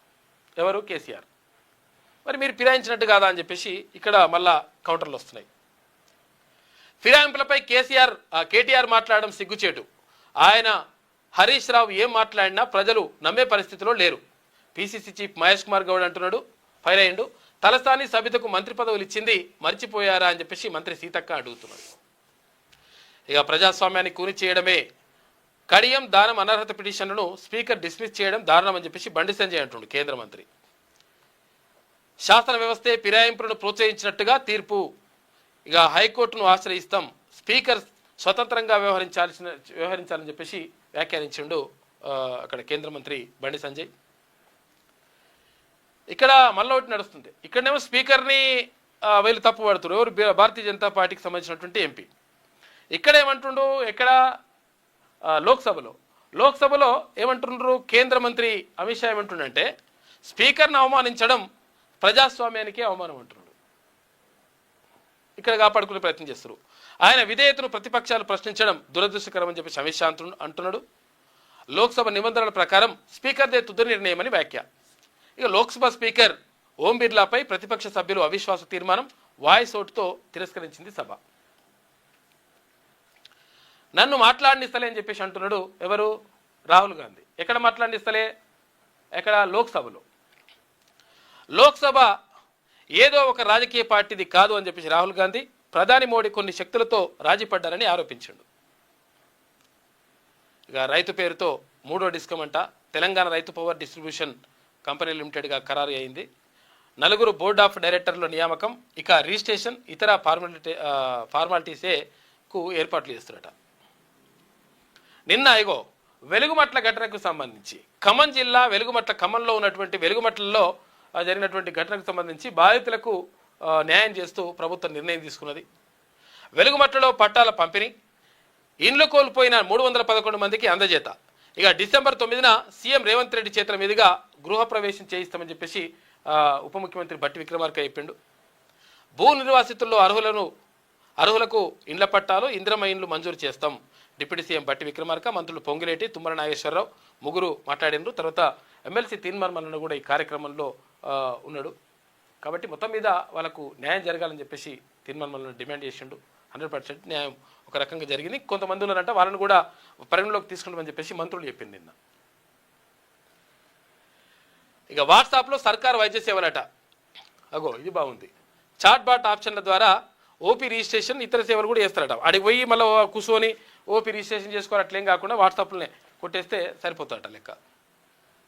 హెల్త్ రికార్డ్స్తో పాటు ఈహెచ్ఎస్ అంటే ఎంప్లాయీస్ హెల్త్ స్కీము, తర్వాత జేహెచ్ఎస్ అంటే జర్నలిస్ట్ హెల్త్ స్కీము కార్డుల డౌన్లోడింగ్కు వెసులుబాటు కల్పిస్తారట. డాక్టర్లు టైంకు రాకున్నా, హాస్పిటల్ నిర్వహణ బాగా లేకున్నా కంప్లైంట్ చేసే ఛాన్స్ కూడా ఉందంట ఇందులో వాట్సాప్లో. తొలి విడతలో డిపిహెచ్, తర్వాత టీవీవీపీ పరిధిలోని 1000 హాస్పిటల్స్లో అమలు చేస్తున్నట. ప్రత్యేక ఫోన్ నెంబర్ ద్వారా సాఫ్ట్వేర్ రెడీ చేసిన ఆరోగ్యశ్రీ అధికారులు అని చెప్పేసి ఒక వార్త కనిపిస్తూ ఉంది. మొత్తం మీద వాట్సాప్లో నడుస్తాయట కథలు. ఇక ఇది ఇట్లుంటే ఇగో సిలిండర్లు అక్కర్లేదు, ఒక కట్టెల మోపు పంపండి అని చెప్పేసి అడుగుతున్నట. సిలిండర్ పంపేయాలంటే లేదు సిలిండర్ ఏడు దొరుకుతున్నాయి కానీ కట్టెల మోపు పంపితే వండుకుంటామని ఆ పరిస్థితికి వచ్చింది. మన పాతకాలంకే అయిపోతుంది కథ అంతా. ఇది వెలుగులో ఉన్నటువంటి ప్రధాన కథనాలు. అయితే ఒకసారి విజయకాంత్ చూద్దాం. లోక్సభ స్పీకర్పై వీగిన అవిశ్వాసం, మోజువాని ఓటుతో వీగిన ప్రతిపక్షాల తీర్మానం. ఆ పదవిని రాజకీయాలతో ముడిపెట్టొద్దు అని చెప్పేసి కేంద్ర మంత్రి అమిత్ షా అంటున్నాడు. మాట్లాడేందుకు మాకు సమయం ఇవ్వలేదు అని చెప్పేసి విపక్ష నేత రాహుల్ గాంధీ. ప్రధాని ఏ విషయంలోనూ రాజీ పడలేదు బీజేపీ సీనియర్ నేత రవిశంకర్ ప్రసాద్. విద్యకు విత్తం ఎంత? బడ్జెట్లో ప్రతిసారి 6 నుంచి 10% లోపే కేటాయింపులు, 15% నిధులు కేటాయిస్తామని సీఎం రేవంత్ రెడ్డి ఇచ్చిన హామీ బడ్జెట్లో అమలయ్యేనా? మిగతా రాష్ట్రాల కంటే మన కేటాయింపులు తక్కువే. బీహార్లో 18.4%, ఇక రాజస్థాన్లో 18% కేటాయింపులు జరిగినాయట. మన దగ్గర మొత్తం కూడా ఏది విద్యకు తక్కువ కేటాయిస్తారని, విద్యకే కాదు వైద్యానికి కూడా తక్కువనే కేటాయిస్తారు. కేటాయించడే కాదు, ఆ కేటాయించిన ఖర్చు కూడా చేస్తలేరు. అటువంటి పరిస్థితి ఉన్నది. కొత్త గవర్నర్గా శుక్లా ప్రమాణ స్వీకారం చేయించిన హైకోర్టు సీజే ఏకే సింగ్. ఇక్కడ తెలుగులో ప్రమాణ స్వీకారం చేసిండు గవర్నరు. హాజరైన CM Revanth Reddy, deputy CM బట్టి విక్రమార్క, స్పీకర్, మండలి చైర్మన్, మంత్రులు అందరూ కూడా హాజరైనరు. దానం కడియంకు క్లీన్ చిట్ అట. వారు పార్టీ మారినట్లు ఆధారాలు లేవు. అనర్హత పిటిషన్లు కొట్టేసిండు అసెంబ్లీ స్పీకర్ గడ్డం ప్రసాద్ కుమార్. ఇవాళ సుప్రీంకోర్టులో పార్టీ ఫిరాయింపుల ఎమ్మెల్యేలపై విచారణ జరుగుతుంది. మరి ఏం చేస్తారో చూడాలిగా. ప్రజాస్వామ్యాన్ని కూలి చేస్తున్న శాస్త్ర వ్యవస్థ అని చెప్పేసి కేంద్ర మంత్రి బండి సంజయ్ అంటుండు. ప్రజాస్వామ్య స్ఫూర్తికి విరుద్ధం. ఒక పార్టీ నుంచి గెలిచి మరో పార్టీ నుంచి పోటీ చేసినా ఉల్లంఘన కాదా అని చెప్పేసి బీజేపీ రాష్ట్ర అధ్యక్షుడు రామచంద్రరావు అడుగుతున్నాడు. ఇక ఎయిర్ ఇండియా విమానం పుకెట్లో హార్డ్ ల్యాండ్ అంట, త్రుడిలో తప్పిన ప్రమాదం. 133 మంది ప్రయాణికులతో హైదరాబాద్ నుంచి థాయిలాండ్కి వెళ్తుంటే ఇక్కడ జరిగిందంట. మొత్తం మీద అది టైర్లు ఊసిపోయినాయి అంట. ఊడిపోయినా కానీ పర్లేదు, ఇంకా నయమే. ఇంకా ఇది బ్లాక్ డే. ఏది ఫిరాయింపు ఎమ్మెల్యేలపై స్పీకర్ తీర్పు అత్యంత అప్రజాస్వామికం అని చెప్పేసి ఎవరు BRS working president K T Rama Rao అంటున్నాడు. ప్రజాస్వామ్యాన్ని కూని చేశారు. అసలు దోషి రాహుల్ గాంధీయే. స్పీకర్పై ఆయన ఒత్తిడి. ఫిరాయింపుపై మాట్లాడే నైతిక హక్కు కాంగ్రెస్కు లేదు. దేశంలో అతిపెద్ద joker Rahul Gandhi. BRS working president అక్కడ కేటీ రామారావు ఆరోపిస్తున్నాడు. ఇక కార్గో షిప్ పై క్షిపణి. థాయిలాండ్ మయూరి నారి నౌక ధ్వంసం అయిపోయింది. హార్మోజ్ గుండా భారత్కు వస్తుండగా ఇరాన్ దాడి చేసింది. 22 మందిని కాపాడిరు థాయ్ నేవీ అని చెప్పేసి ఒక వార్త కనిపిస్తూ ఉంది. ఇక కేంద్ర మాజీ మంత్రి కావూరి కన్నుమూత. ప్రజాసేవకు ఆయన జీవితం అంకితం అని చెప్పేసి కిషన్ రెడ్డి. కావూరి డైనమిక్ లీడర్ అని చెప్పేసి విజయక్రాంతి చైర్మన్ సిఎల్ రాజం అంటున్నారు. ఇక ఫిరాయింపుపై బీఆర్ఎస్కు కాంగ్రెస్ డిట్టోనట. ఎందుకనంటే గతంలో అక్కడ కేసీఆర్ ముఖ్యమంత్రిగా ఉన్నప్పుడు చాలామందిని, అంటే ఇక్కడ తెలుగుదేశం పార్టీ నుంచి కొంతమంది ఎమ్మెల్యేలని, అంటే మొత్తం ఉన్న ఎమ్మెల్యేలు మొత్తం, తర్వాత ఇక్కడ కాంగ్రెస్ పార్టీ నుంచి కూడా దాదాపు 38 మంది ఎమ్మెల్యేలను అక్కడ పార్టీ నుంచి ఫిరాయింపజేసి ఆ తర్వాత బీఆర్ఎస్లో చేర్చుకున్నాడు. ఆ తర్వాత పార్టీని ఖతం చేసే కార్యక్రమం కూడా చేసిండు. టీడీపీ ఖతం అయిపోయింది. ఇట్లా అయితే ఇప్పుడు ఇక్కడ కేసీఆర్ ఏదైతే ఫిరాయింపులు చేయించిండో అట్లనే ఇప్పుడు కాంగ్రెస్ పార్టీ కూడా చేస్తుంది అని చెప్పేసి ఆరోపిస్తున్నాడు కేంద్ర మంత్రి కిషన్ రెడ్డి. ఆ ఇద్దరికి క్లీన్ చిట్ ఇవ్వడం అనేది ప్రజాస్వామ్య తీర్పును కాలరాయడం అని చెప్పేసి కేంద్ర మంత్రి అంటున్నాడు. నిజంగా కూడా అసలు యాక్చువల్గా క్లీన్ చిట్ ఇవ్వడానికి అవకాశం లేదు. దానం నాగేందర్ నిజంగా బీఆర్ఎస్ నుంచి గెలుపొంది తర్వాత కాంగ్రెస్ పార్టీ నుంచి లోక్సభ స్థానం నుంచి పోటీ చేసిండు. క్లియర్గా ఆయన పార్టీ మారినట్టే లెక్క. తర్వాత ఇక్కడ కడియం శ్రీహరి ఆయన కూతురు, అంటే ఆయన బీఆర్ఎస్ పార్టీలో గెలిచి తర్వాత ఆయన కూతురు కాంగ్రెస్ పార్టీ నుంచి ఎంపీగా పోటీ చేస్తే ఆయన సంతకం పెట్టేసి మద్దతు ఇచ్చిండు. ఆయన కూడా మారినట్టే లెక్క. కానీ ఇది మొత్తం కూడా క్లీన్ చిట్ ఇచ్చేసి వాళ్ళందరూ కూడా 10 మంది ఎమ్మెల్యేలు మొత్తం కడిగిన ముత్యాలు, వీళ్ళు మంచిగా ఉన్నారు, సూపర్ డూపర్ అని చెప్పేసి స్పీకర్ తీర్పునివ్వడం పట్ల మొత్తం కూడా ఒక రకమైనటువంటి చర్చ జరుగుతూ ఉంది రాష్ట్రంలో. గిగ్ వర్కర్ల గగ్గోలు. ఇక ఎల్పీజీ సిఎన్జీ కొరతతోటి కుదేలవుతున్నాయి రవాణా డెలివరీ. మొత్తం కూడా గిగ్ వర్కర్లు ఇబ్బంది పడుతూ ఉన్నారు. ఇటు ఆటోలు కానీ తర్వాత కార్లు కానీ ఏవైతే పెట్రోల్ డీజిల్తో కాకుండా ఇక్కడ గ్యాస్తో నడిచేటువంటి ఏవైతే వాహనాలు ఉన్నాయో వాళ్ళు ఇబ్బంది పడుతున్నారు. అక్కడ గ్యాస్ దొరుకుతలేదు. తర్వాత ఇక్కడ వంట గ్యాస్ లేక వీళ్ళు ఇక్కడ ఇబ్బంది పడుతూ ఉన్నారు. అంటే ప్రజలే కాదు, సాధారణ ప్రజలే కాదు, అక్కడ హాస్టళ్ళు, తర్వాత హాస్పిటళ్ళు, తర్వాత ఇక్కడ ఇవన్నీ రెస్టారెంట్లు నడిపిస్తున్నటువంటి నిర్వాహకులు కూడా చాలా ఇబ్బంది పడుతున్నారు. ఎందుకంటే గ్యాస్ దొరుకుతలేదు. అందుకని కట్టెల మోపులు తీసుకొచ్చి ముందర వేసుకుంటారట. కట్టెల మోపు పెట్టి కట్టెలు పెట్టి వంట చేస్తున్నారు. అటువంటి పరిస్థితి ఏర్పడుతున్నది. కొంతవరకు ప్రజలకు ఓకే ఉన్నది, కానీ కాకపోతే ఏంటంటే ఇక్కడ కమర్షియల్ గ్యాస్కి సంబంధించి ఇబ్బంది అవుతున్నది. ఇక రోడ్ ఎక్కలేని పరిస్థితుల్లో ఓలా, ఊబర్, ర్యాపిడో డ్రైవర్లు గంటల కొద్దీ క్యూ లైన్లోనే ఉంటున్నారు. ఎందుకంటే ఇప్పుడు వాళ్ళు అంటున్నారు 2-3 గంటలు ఇన్నే అవుతుంది, మాకు టైం అంతా పోతుంది, ఎందుకంటే గ్యాస్ నింపించుకోవడానికి టైం అవుతుంది, వాళ్ళు ఏమో నింపుతలేరు లేదంటున్నారని చెప్పేసి. ఇక రెస్టారెంట్లో గ్యాస్ కష్టాలతో పడిపోతున్న ఆర్డర్లు అని చెప్పేసి ఆర్డర్లు పడిపోతున్నాయి. ఇక్కడ టిఫిన్ కూడా పెడతలేరట ఎక్కడ హాస్టళ్ళల్లో. రైతు డిస్కం ఏర్పాటు చేసిండ్రు. ఇక టీజీఆర్ పీసీడీ డిసిఎల్ డిస్కంలు ఏర్పాటు చేస్తూ ఉత్తర్వులు జారీ అయినాయి. 3వ డిస్కంలోకి వ్యవసాయం, మంచినీటి పథకాలు, మిషన్ భగీరథ లాంటి పథకాలు తీసుకొస్తారట. ఇక ఆన్లైన్ బెట్టింగ్లో 1,50,00,000 రూపాయలు హాంఫట్. దుబాయ్ కాల్ సెంటర్ల లింకుతో భారీ దందా చేస్తారట. హైదరాబాద్లో 4 నిందితులను అరెస్ట్ చేసిండ్రు. క్రికెట్ బెట్టింగ్, క్యాసినో పేరిట ఆకర్షణీయమైన ఎరేస్తున్నారు. లక్షల్లో లాభాలంటూ నమ్మించి నిండా ముంచుతున్నారు. ఎవరికైనా పైసలు ఉట్టినే రావు. ఒక ఆయన చెప్తాడు కదా, డబ్బులు ఊరికే రావు అని చెప్పేసి. నిజంగా కూడా రావు. వస్తాయి, క్లిక్ చేయండి, 50,000 వస్తాయి, క్లిక్ చేయండి, 10,000 వస్తాయి అంటే మొత్తం మనవి ఉన్నాయి పోతాయి. మన పని చేస్తానికి ఆ విషయం గుర్తుపెట్టుకుంటే మంచిగా ఉంటుంది. లేకపోతే ఇంకేం చేస్తారు, మీ పైసలు డబ్బులు అయితే 6 నెలల్లో డబ్బులు అయితే కనుక పెట్టేస్తారు. పైసలు తీసుకొచ్చి అప్పు తీసుకొచ్చి పెడతారు. పెడితే వాడు మంచిగా పైసలన్నీ తీసుకుంటాడు, ఉడాయిస్తాడు. మీది కూల్చే ప్రభుత్వం, మాది కట్టించే ప్రభుత్వం. ఇక మానవీయ కోణంలో వెలుగుమట్ల పేదలకు న్యాయం. డిసెంబర్ 9 కల్లా మోడల్ కాలనీ ఏర్పాటు. సీఎం రేవంత్ రెడ్డి చేతుల మీదుగా గృహప్రవేశం అని చెప్పేసి డిప్యూటీ సీఎం బట్టి విక్రమార్క. భూమి మాఫియా ఆట కట్టించాలి ఎమ్మెల్సీ తీర్మానమలన్న. 311 మంది వెలుగుమట్ల నిర్వాసితులకు ఇండ్ల పట్టాలు ఇచ్చిండ్రు. ఇండ్ల మంజూరు పత్రాలు కూడా జారీ చేసిండ్రు. నిన్న వెలుగుమట్ల నిర్వాసితులకి డిప్యూటీ సీఎం బట్టి విక్రమార్క పొంగులేటికి సమక్షంలో ఇండ్ల పట్టా అందజేస్తున్న ఎమ్మెల్సీ తీర్మానమలన్న. ఇది విజయక్రాంతిలో ఉన్నటువంటి ప్రధాన కథనాలు. అయితే ఒకసారి ఆంధ్రజ్యోతి చూద్దాం, ఈనాడు చూద్దాం. ఈనాడు చూసే కంటే ముందు వీళ్ళు ఎందుకు వచ్చిండ్రు పాపం, రండి. నమస్తే. మహబూబాద్ జిల్లా నుంచి వచ్చింది. పాపకి ఏదో అనారోగ్యం అవును సార్, పాపకి పట్టుకోండి సరిపోతుంది. ఈ జాయింటిస్ వచ్చినాయి. దగ్గర దగ్గర ఒక 20 రోజుల నుంచి 25 రోజులు అవుతాను సార్. ఫస్ట్ మహబూబాబాద్ జిల్లా అది అరవింద్ హాస్పిటల్లో చూపించాము. జాండీస్ అంటే పచ్చకామెర్లు. అయితే అక్కడ సారు కొద్దిగా టెస్టులు ఎక్కువ రాయడంతో ఎందుకు ఎక్కువ రాసినావని నేను అడగడంతో ఆయన కొద్దిగా నా మీద కోప్పడి అక్కడ నుంచి నన్ను డిశ్చార్జ్ చేసేసి. ఎక్కడ ఏ హాస్పిటల్ అది? మహబూబాబాద్ అరవింద్ హాస్పిటల్. ఇక అక్కడ ప్రైవేట్ హాస్పిటల్. అయితే ఒక టెస్ట్ డోస్ రాస్తే అమ్మాయి కూడా ఏమైంది, అమ్మాయి టెస్ట్ డోస్ రాసినప్పుడు దగ్గర బాడీ రియాక్ట్ అయిపోయింది యాంటీబయాటిక్ టెస్ట్ డోస్ రాయడం వల్ల. ఆ తర్వాత అమ్మ పిల్లల హాస్పిటల్ నుండి ఇక్కడ నుండి అక్కడికి రిపేర్ చేస్తే అక్కడ ఒక 4 రోజులు అడ్మిట్ అయి ఉన్నాం. 4 రోజుల తర్వాత తగ్గిపోయింది, పాప బాగానే ఉందనేసి అక్కడ నుండి డిశ్చార్జ్ చేశారు. చేసిన తర్వాత ఇంటికి వచ్చిన తర్వాత మళ్ళీ రిపీట్ టెస్ట్ 2 డేస్లో చేద్దామంటే మళ్ళీ వెళ్ళాం. వెళ్తే కామీర్లో 9.9 చాలా ఎక్కువ పెరిగిపోయింది.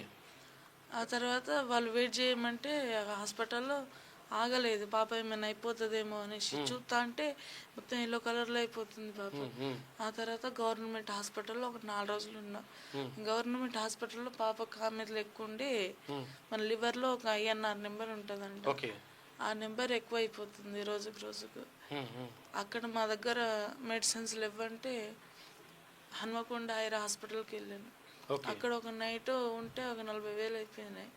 40,000 అయిపోయినాక మా వల్ల కాదు, మేము తీసుకోలేము, ప్రైవేట్ హాస్పిటల్ మనం ఖర్చు పెట్టే పరిస్థితి లేదు. అక్కడ మా టెస్టులు లేవు, మినిమం టెస్టులు ఏం లేవు, హైదరాబాద్ తీసుకోపోవడమే మంచిది పాపని అనేసి అంటే ఇక్కడ Banjara hills road number 2 rainbow హాస్పిటల్కి తీసుకొచ్చాను. ఈ రోజు నుండి 14 రోజులు అవుతుందేమో. లాస్ట్ మంత్ 25వ తారీఖు వచ్చినాం ఇక్కడికి. అప్పటి నుండి ఎక్కువ అవుతుంది, మెడిసిన్స్ కంటిన్యూ అవుతుంటే ఇంకా ఎక్కువ అయిపోతుంది కానీ తగ్గట్లేదు. డాక్టర్లు ఏమంటున్నారు? 80% లివర్ పాడైపోయింది. డాక్టర్లు ఏమంటున్నారు? అదే డాక్టర్లు 80% లివర్ పాడైపోయింది పాపది, లివర్ ట్రాన్స్ఫర్ సర్జరీ చేయాలి, ట్రాన్స్ప్లాంటేషన్ చేయాలంటారా లివర్ ని? అవును. అయితే 20 నుండి 25 లక్షలు అవుతుంది పాపకి. మళ్ళీ మా దాంట్లో ఇద్దరిస్తే మా అమౌంట్ కూడా వేరే, అంటే మా ఇద్దరు సర్జరీ ఎవరైనా ఒకరు ఇవ్వాలి, ఎవరో ఒకరు ఇవ్వాలి, లివర్ ఇవ్వాలి. లివర్ కొంచెం ఇచ్చినా కానీ తొందరగా పెరుగుతుంది. కాకపోతే ఏంటంటే ఇక ఇవ్వాల్సి వస్తుంది. ఆమెకి 25 లక్షలు అవుతుందంట. 25 లక్షలు అవుతుందంట. వాళ్ళు అక్కడ ఉన్నంత వరకు ఆమెకు అంతా వాళ్ళు చూసుకొని 25 లక్షలు అవుతుందంట కొంచెం. ఆ తర్వాత మళ్ళీ మా దాంట్లో ఒకరు ఇవ్వాలంటే మాకు కూడా కొంచెం ప్రాబ్లమే సర్జరీ, మాకు కూడా అమౌంట్ ఇప్పటి వరకు మా దగ్గర ఎవరైనా కొంచెం అంటే ఇక్కడ హాస్పిటల్లో వైద్యం చేయించడం కానీ లేకపోతే దీనికి సంబంధించి ఏమైనా పరిష్కారం ఏంటంటే సార్ అక్కడ సమస్య మహబూబాబాద్ జిల్లాలో ప్రైవేట్ హాస్పిటల్ యొక్క దందా బాగా నడుస్తుంది ప్రధానంగా. ఏంటంటే నేను అరవింద్ హాస్పిటల్కి పోయినప్పుడు ప్రధానంగా ఆయనకి టెస్ట్కి 5,000 రూపాయలు తీసుకోవాల్సిన అవసరం ఏమొచ్చింది అన్నందుకు వేరే డోస్ వేసి పడేసేసరికి పాప బ్లాక్ అయిపోయింది. అక్కడ నుంచి ప్రతీకారమా మరి ఏమన్నా కానీ ఆయన వేసిన డోస్కి అక్కడ 2 సంవత్సరాలు అతని దగ్గర చూపించినప్పుడు ఆయన రిపోర్ట్ అయ్యింది. పుట్టినప్పటి నుంచి చూపిస్తే ఆయన ఒక 15 నిమిషాలు కూడా హాస్పిటల్ ఉంచకుండా అరవింద్ హాస్పిటల్ ఇక అది హాస్పిటల్ అని చెప్పేసి చిల్డ్రన్స్ హాస్పిటల్ పెట్టిండ్రు. అట్లా చేసి అతను ఒక్క 15 నిమిషాల్లోనే డోస్ వేసి గట్టిగా మాట్లాడినందుకు టెస్ట్ 5,000 కావు. నేను 5,000 ఎందుకు వచ్చేసారని చెప్పేసి అంటే వేరే డోస్ వేసేసి ఇబ్బంది పెట్టింది. వెంటనే 15 నిమిషాల్లోనే నువ్వు ఇంట్లో నుంచి తీసుకుపో, ఇట్లా కుదరదు అని చెప్పేసి అక్కడ నుంచి స్వామి హాస్పిటల్కి పోతే ఆ స్వామి హాస్పిటల్ స్పందించిన 2 రోజులు వాళ్ళు ఏం మాట్లాడుకున్నారో 2 రోజుల్లో ఇక్కడ నుంచి తీసుకుపో పాప బాగా అయిందని చెప్పి 4 ఉన్న పేషెంట్ని 16% చేసేసిండు. ఇంకా రోగం ఎక్కువ చేసిండు. ఇక మామూలుగా చేయాలి. అక్కడ నుంచి మళ్ళీ నేను అక్కడ గవర్నమెంట్ హాస్పిటల్ 3 రోజులు ఉంచిన. 3 రోజులు ఉంచిన తర్వాత వాళ్ళు ఏం చేసారు, ఇదేంద్ర బాబా అసలు యాక్చువల్గా మంచి హాస్పిటల్ అంటే మంచిగా చూసుకోవాలి, పిల్లల్ని ఎవరినైనా కానీ ఆరోగ్యం మంచి చేస్తుంది చేయాలి, కానీ ఆరోగ్యం ఖరాబ్ అవుతుంది చేస్తే ఎట్లా? బెస్ట్ ఫెలోస్ నువ్వు ఎక్కడ పోయినా బాగు కాదని మా చెల్లెకి చెప్తున్నాడు ఆయన, అరవింద్ హాస్పిటల్ క్యాండిడేట్. ఇక ర్యాష్గా హాస్పిటల్ ఎందుకు 2 సంవత్సరాలు చూసిండు, మళ్ళీ 2.5 సంవత్సరాలు పాప పుట్టిన కానీ ఆయనే చూసిండు. నువ్వు ఎక్కడ చెప్పుకున్నా ఏం చేసుకున్నా ఏం పీకలేవు అని ఆయన మాట్లాడతాడు. ఇక నేను ఏం పీకని ఏం చేయను, ఆయన ఎన్ని సంవత్సరాలు తిప్పుతానో ఆయన తిరిగి వస్తాడని చెప్తుండట. ఇక మొత్తంగా అయితే నాకైతే అక్కడ నుంచి ఎఫెక్ట్ ఇక్కడ స్వామి హాస్పిటల్ ఆయన చూసినట్టుగా 4% నుంచి ఆయన 8% పెరిగిందని ఇంటికి పంపించాడు 3 రోజుల తర్వాత పోతే తగ్గుతుంది అని చెప్పి ఆయన ఆరోగ్యశ్రీ పెట్టుకున్నాడు. ఆరోగ్యశ్రీ మీద పెట్టుకుంటే 4,500 రూపాయలు కాస్ట్ అవుతుంది రూమ్ కని తీసుకున్నా. నేను తీసుకోమంటే నేను కొద్దిగా తగ్గిస్తారని ఆయన చెప్పడంతో అక్కడ నుంచి ఆయన పంపించేసిండు. అక్కడ గవర్నమెంట్ హాస్పిటల్ 3 రోజులు. ఇట్లా తరచుగా హాస్పిటల్ తిరుగుడు తప్ప వైద్యం అనేది కరెక్ట్ జరగట్లే. ఇక రైంబో హాస్పిటల్కి వస్తే అప్పుడు రైంబో హాస్పిటల్లో సరైన వైద్యం జరిగింది ఆడ, కానీ డబ్బులు ఎక్కువ అవుతున్నాయి. దీన్ని ఇక ఎక్కువ అవుతున్నాయి. ఇక మాకు 6 లక్షల దాకా ఖర్చు అయినాయి సార్ ఇక్కడ రైంబో హాస్పిటల్కు అక్కడ ఇక్కడ అని కలిసి. ఇక ఇది ప్రజలకు కూడా నేను ఒకటి ఏంటంటే పేదోడిని సార్, బాగా పేదోడిని. ఆ ఫోటోలు గిట్ట తీసుకొని అప్పుడప్పుడు ప్రెస్ సంబంధించి నేను చూసుకుంటూ తిరుగుతూ ఉంటా. సార్తో కూడా చాలా ప్రోగ్రామ్ చేసి. దేని గురించి వచ్చారు ఇక్కడికి? ఇప్పుడు నిరుపేద కుటుంబం సార్ మాది, భూమి లేదు మాకు, ఏం గుంట భూమి కూడా ఆదుకోవాలని చెప్పేసి ఆదుకోవాలని కొద్దిగా 25 లక్షల దాకా అవుతున్నాయి సార్ ఖర్చు. 25 లక్షల రూపాయలు ఖర్చు అవుతుందంట. కొద్దిగా పేరు రేవతి, మాలోత్ రేవతి.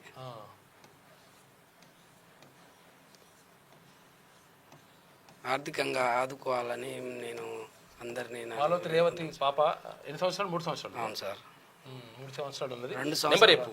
99 121 121 48 48 206. ఈ నెంబర్కి ఫోన్పే కానీ గూగుల్ పే కానీ. ఏం పేరు వస్తుంది? సీతారాం మాలోత్ సార్. మాలోత్ సీతారాం అని వస్తుంట. మాలోత్ సీతారాం.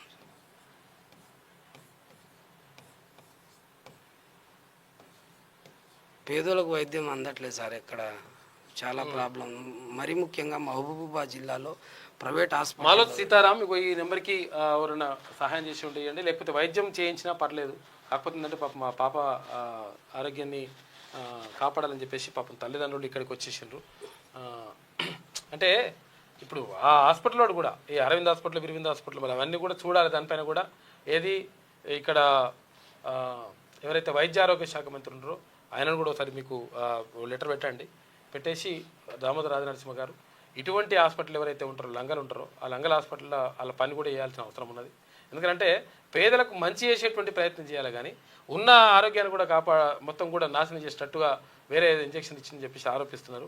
నిజంగా అది కరెక్టే అయితే మనం నిజంగా ప్రాబ్లం ఉందనేసి కూడా అక్కడ ఏం చెప్పలేదు సార్. అసలు ఇంత ప్రాబ్లం ఉంది, ఐఎన్ఆర్ ఒక నెంబర్ ఉంటుంది, పెరుగుతుంది, దీనివల్ల లివర్ ఎఫెక్ట్ అవుతుంది అనేసి మాకు ఏ రోజు తెలియలేదు. ఇక్కడికి వచ్చినాక తెలిసింది సార్ మాకు ఈ ప్రాబ్లం ఉందంటే. ముందే వేరే హాస్పిటల్కి వెళ్ళి చూపించుకోండి అంటే మేము చూపించుకోండి వాళ్ళం కదా సార్. అంత కనీసం ఆ ప్రాబ్లం కూడా చెప్పలేదంట. మరి అది తెలియకనా లేకపోతే తెలిసి కూడా చెప్పలేదు లంగా కొడుకులు ఎందుకు అర్థం కావాలని చెప్తారు సార్. ఇక ఒకవేళ ఏమైనా హెల్ప్ చేయాలనుకుంటే మాత్రం 9912148206 ఈ నెంబర్కి ఫోన్పే కానీ గూగుల్ పే కానీ చేయాలని చెప్పేసి వాళ్ళు రిక్వెస్ట్ చేస్తున్నారు. మాలోత్ సీతారాం అని చెప్పేసి వస్తుంది పేరు. ఆ పాపను ఆదుకోవడానికి ప్రయత్నం చేయండి పాపం. ఎందుకనంటే ఇటువంటి లంగా కొడుకుల పని 100% చేయాల్సిన అవసరం ఉన్నది.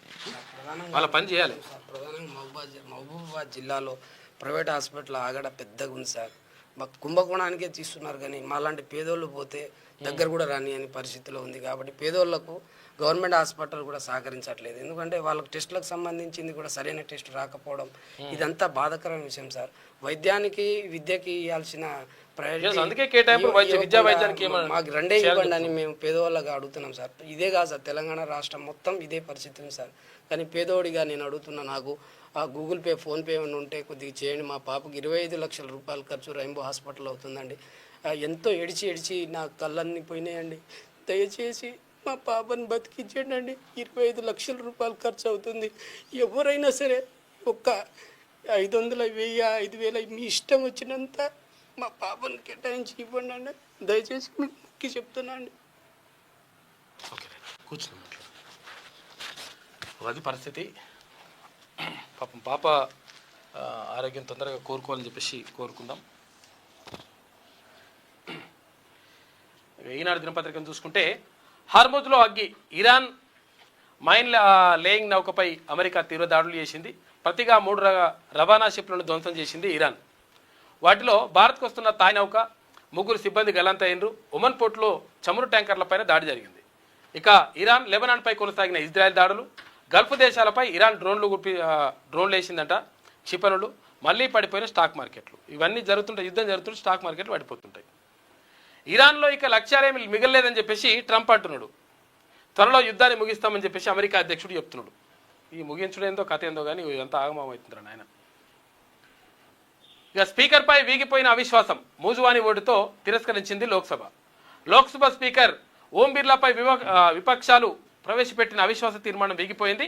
2 రోజుల చర్చ అనంతరం బుధవారం సాయంత్రం నిర్వహించిన ఓటింగ్లో మూజువాని ఓటుతో సభ దీనిని తిరస్కరించింది. ఇక కేంద్ర హోంమంత్రి అమిత్ షా చేసినటువంటి కొన్ని వ్యాఖ్యలు వాతావరణాన్ని వేడెక్కించాయి. ఆయన క్షమాపణలు చెప్పాలంటూ విపక్షాలు డిమాండ్ చేసినాయి. ఇక పెద్ద ఎత్తున నినాదాలు చేస్తూ సభా కార్యక్రమాలకు అంతరాయం కలిగించినాయి. మొత్తం మీద స్పీకర్ పైన పెట్టినటువంటి అవిశ్వాస తీర్మానం వీగిపోయింది. ఎట్లాగైనా వీగిపోతుందని తెలుసు కానీ కాకపోతుందంటే చర్చ తెలవాలి ప్రజలకు అని చెప్పేసి ఉద్దేశంతో పెట్టిన వాళ్ళు. మూసీ పునరుజ్జీవంపై సీఎం ప్రజెంటేషన్ రేపు ఉంటుందట. ఇక వివిధ రంగాలకు చెందిన 500 మందికి ఆహ్వానం పలికినరు. లోక్ భవన్లో గవర్నర్గా ప్రమాణ స్వీకారం కార్యక్రమంలో అక్కడ ముఖ్యమంత్రి తర్వాత ఇక్కడ హైకోర్టు ప్రధాన న్యాయమూర్తి పాల్గొన్నారు.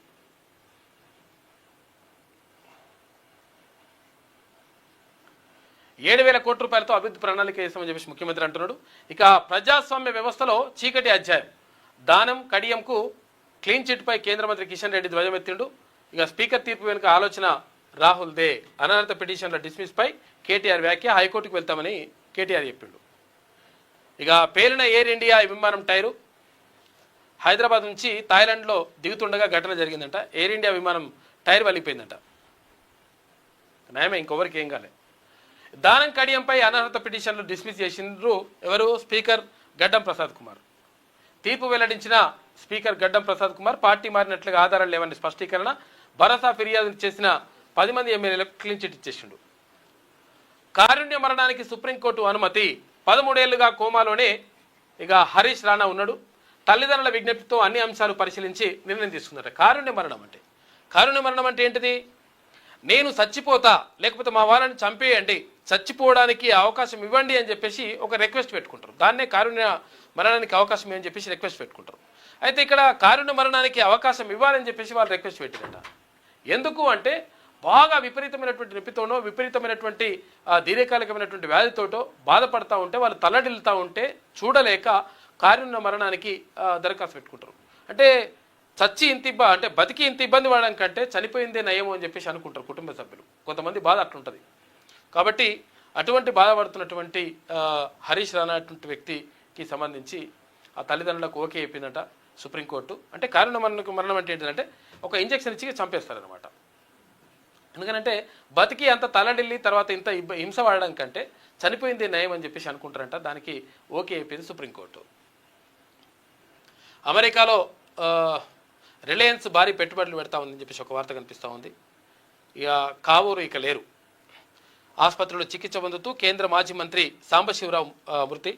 ఇవాళ జూబ్లీ హిల్స్ మహాప్రస్థానంలో అంత్యక్రియలు అని చెప్పేసి ఒక వార్త కనిపిస్తూ ఉంది. కావూరి సాంబశివరావు చనిపోయిండు. ఈయననే ఆయన.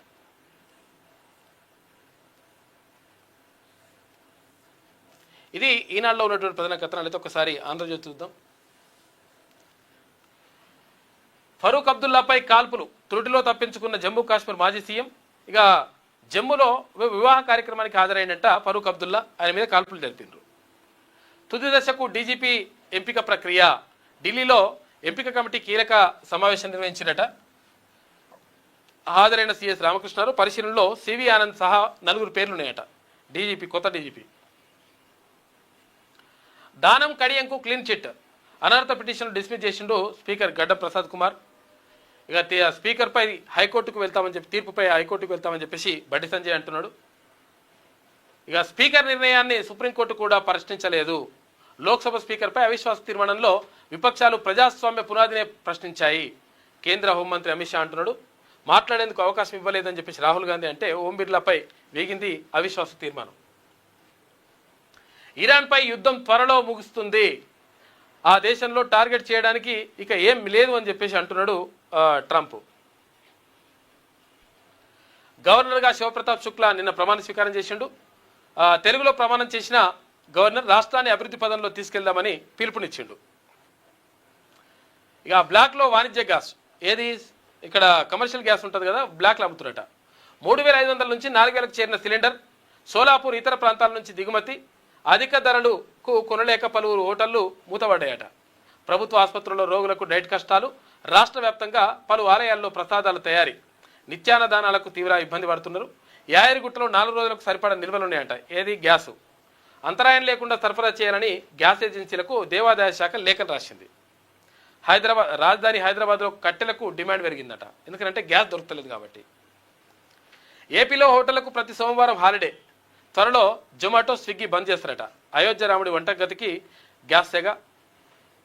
ఇక్కడ గ్యాస్ కొరతతో తాత్కాలికంగా రామ్ రసోయి మూసివేతనట. 27.6 లక్షల కోట్ల రూపాయలతో అమెరికాలో రిలయన్స్ చమురు శుద్ధి కేంద్రం ఏర్పాటు చేస్తుందట. అక్కడ కూడా పెడుతుందట రిలయన్స్ వాడు.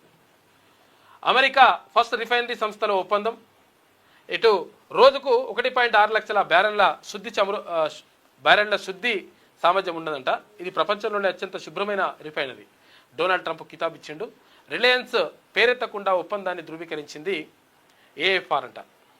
అమెరికాలో లభించే షెల్ ఆయిల్ కోసమే ఈ రిఫైనరీ అని చెప్పేసి టెక్సాస్లో నిర్మాణం అని చెప్పేసి ఒక వార్త కనిపిస్తూ ఉంది. రైతు డిస్కమ్ తెలంగాణలో 3వ డిస్కమ్ ఏర్పాటుకు ప్రభుత్వం త్వరలో జీవో ఇస్తుందట. ప్రభుత్వం నిజాలు దాస్తోంది. మళ్ళీ వలస పాలనలోకి వెళ్దామా?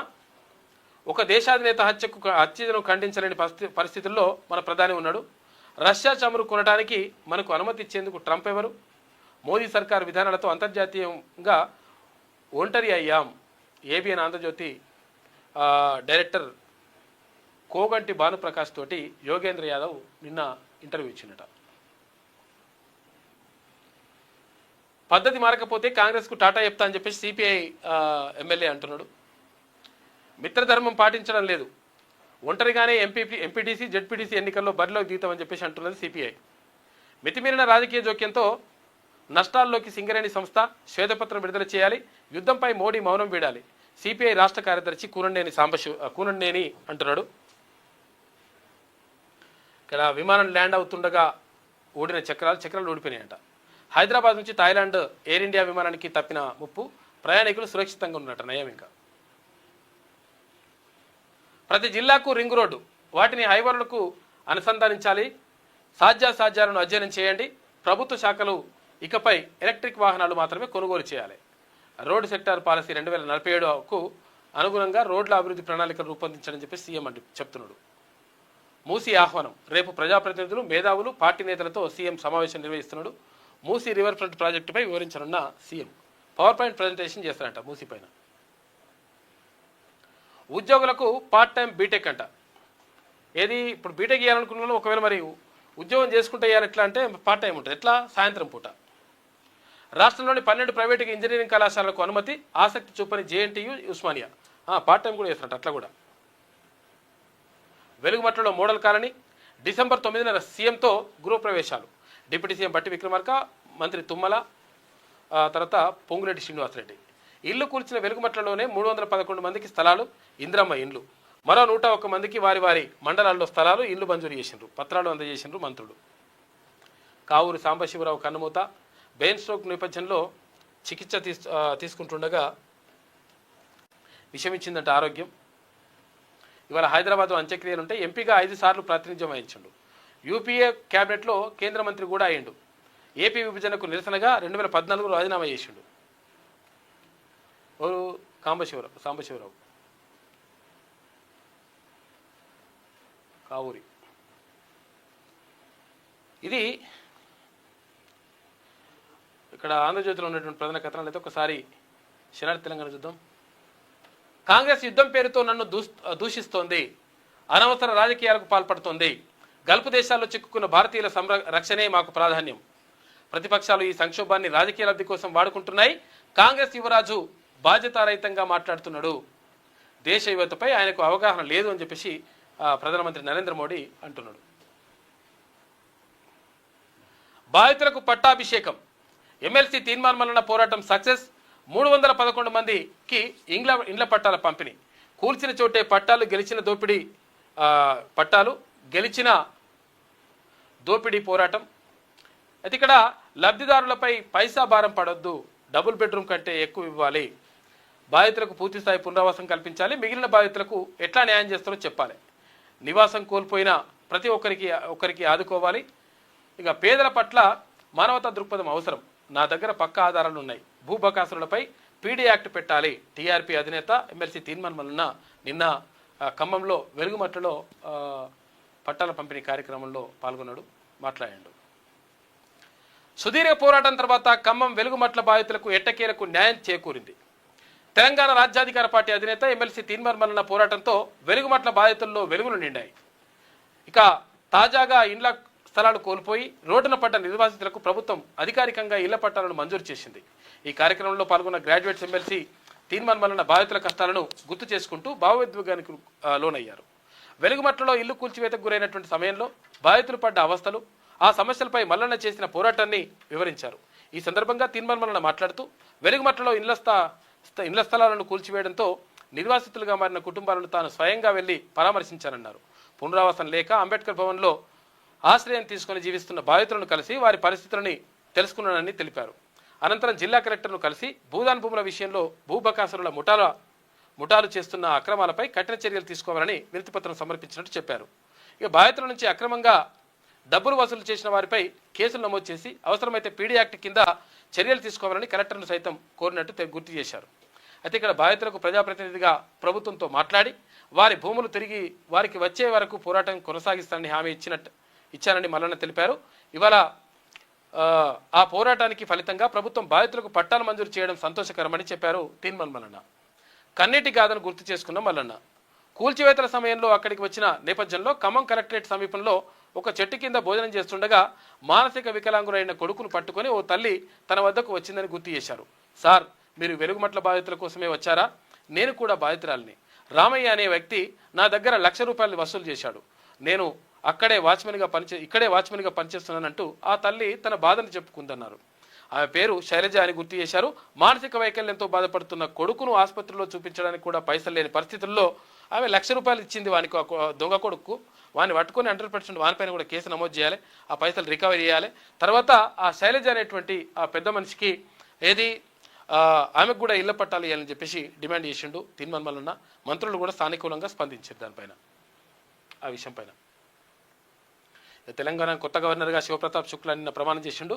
ఇక క్లీన్ చిట్ దానం నాగేందర్, కడియం శ్రీహరి అనర్హత పిటిషన్లపై స్పీకర్ సంచలన తీర్పునిచ్చిండు. పార్టీ మారినట్లు ఏ ఆధారాలు లేవు, బీఆర్ఎస్లోనే కొనసాగుతున్నారని స్పష్టం. ఇప్పటికే 8 మంది ఎమ్మెల్యేలకు క్లియరెన్స్ ఇచ్చిండ్రు.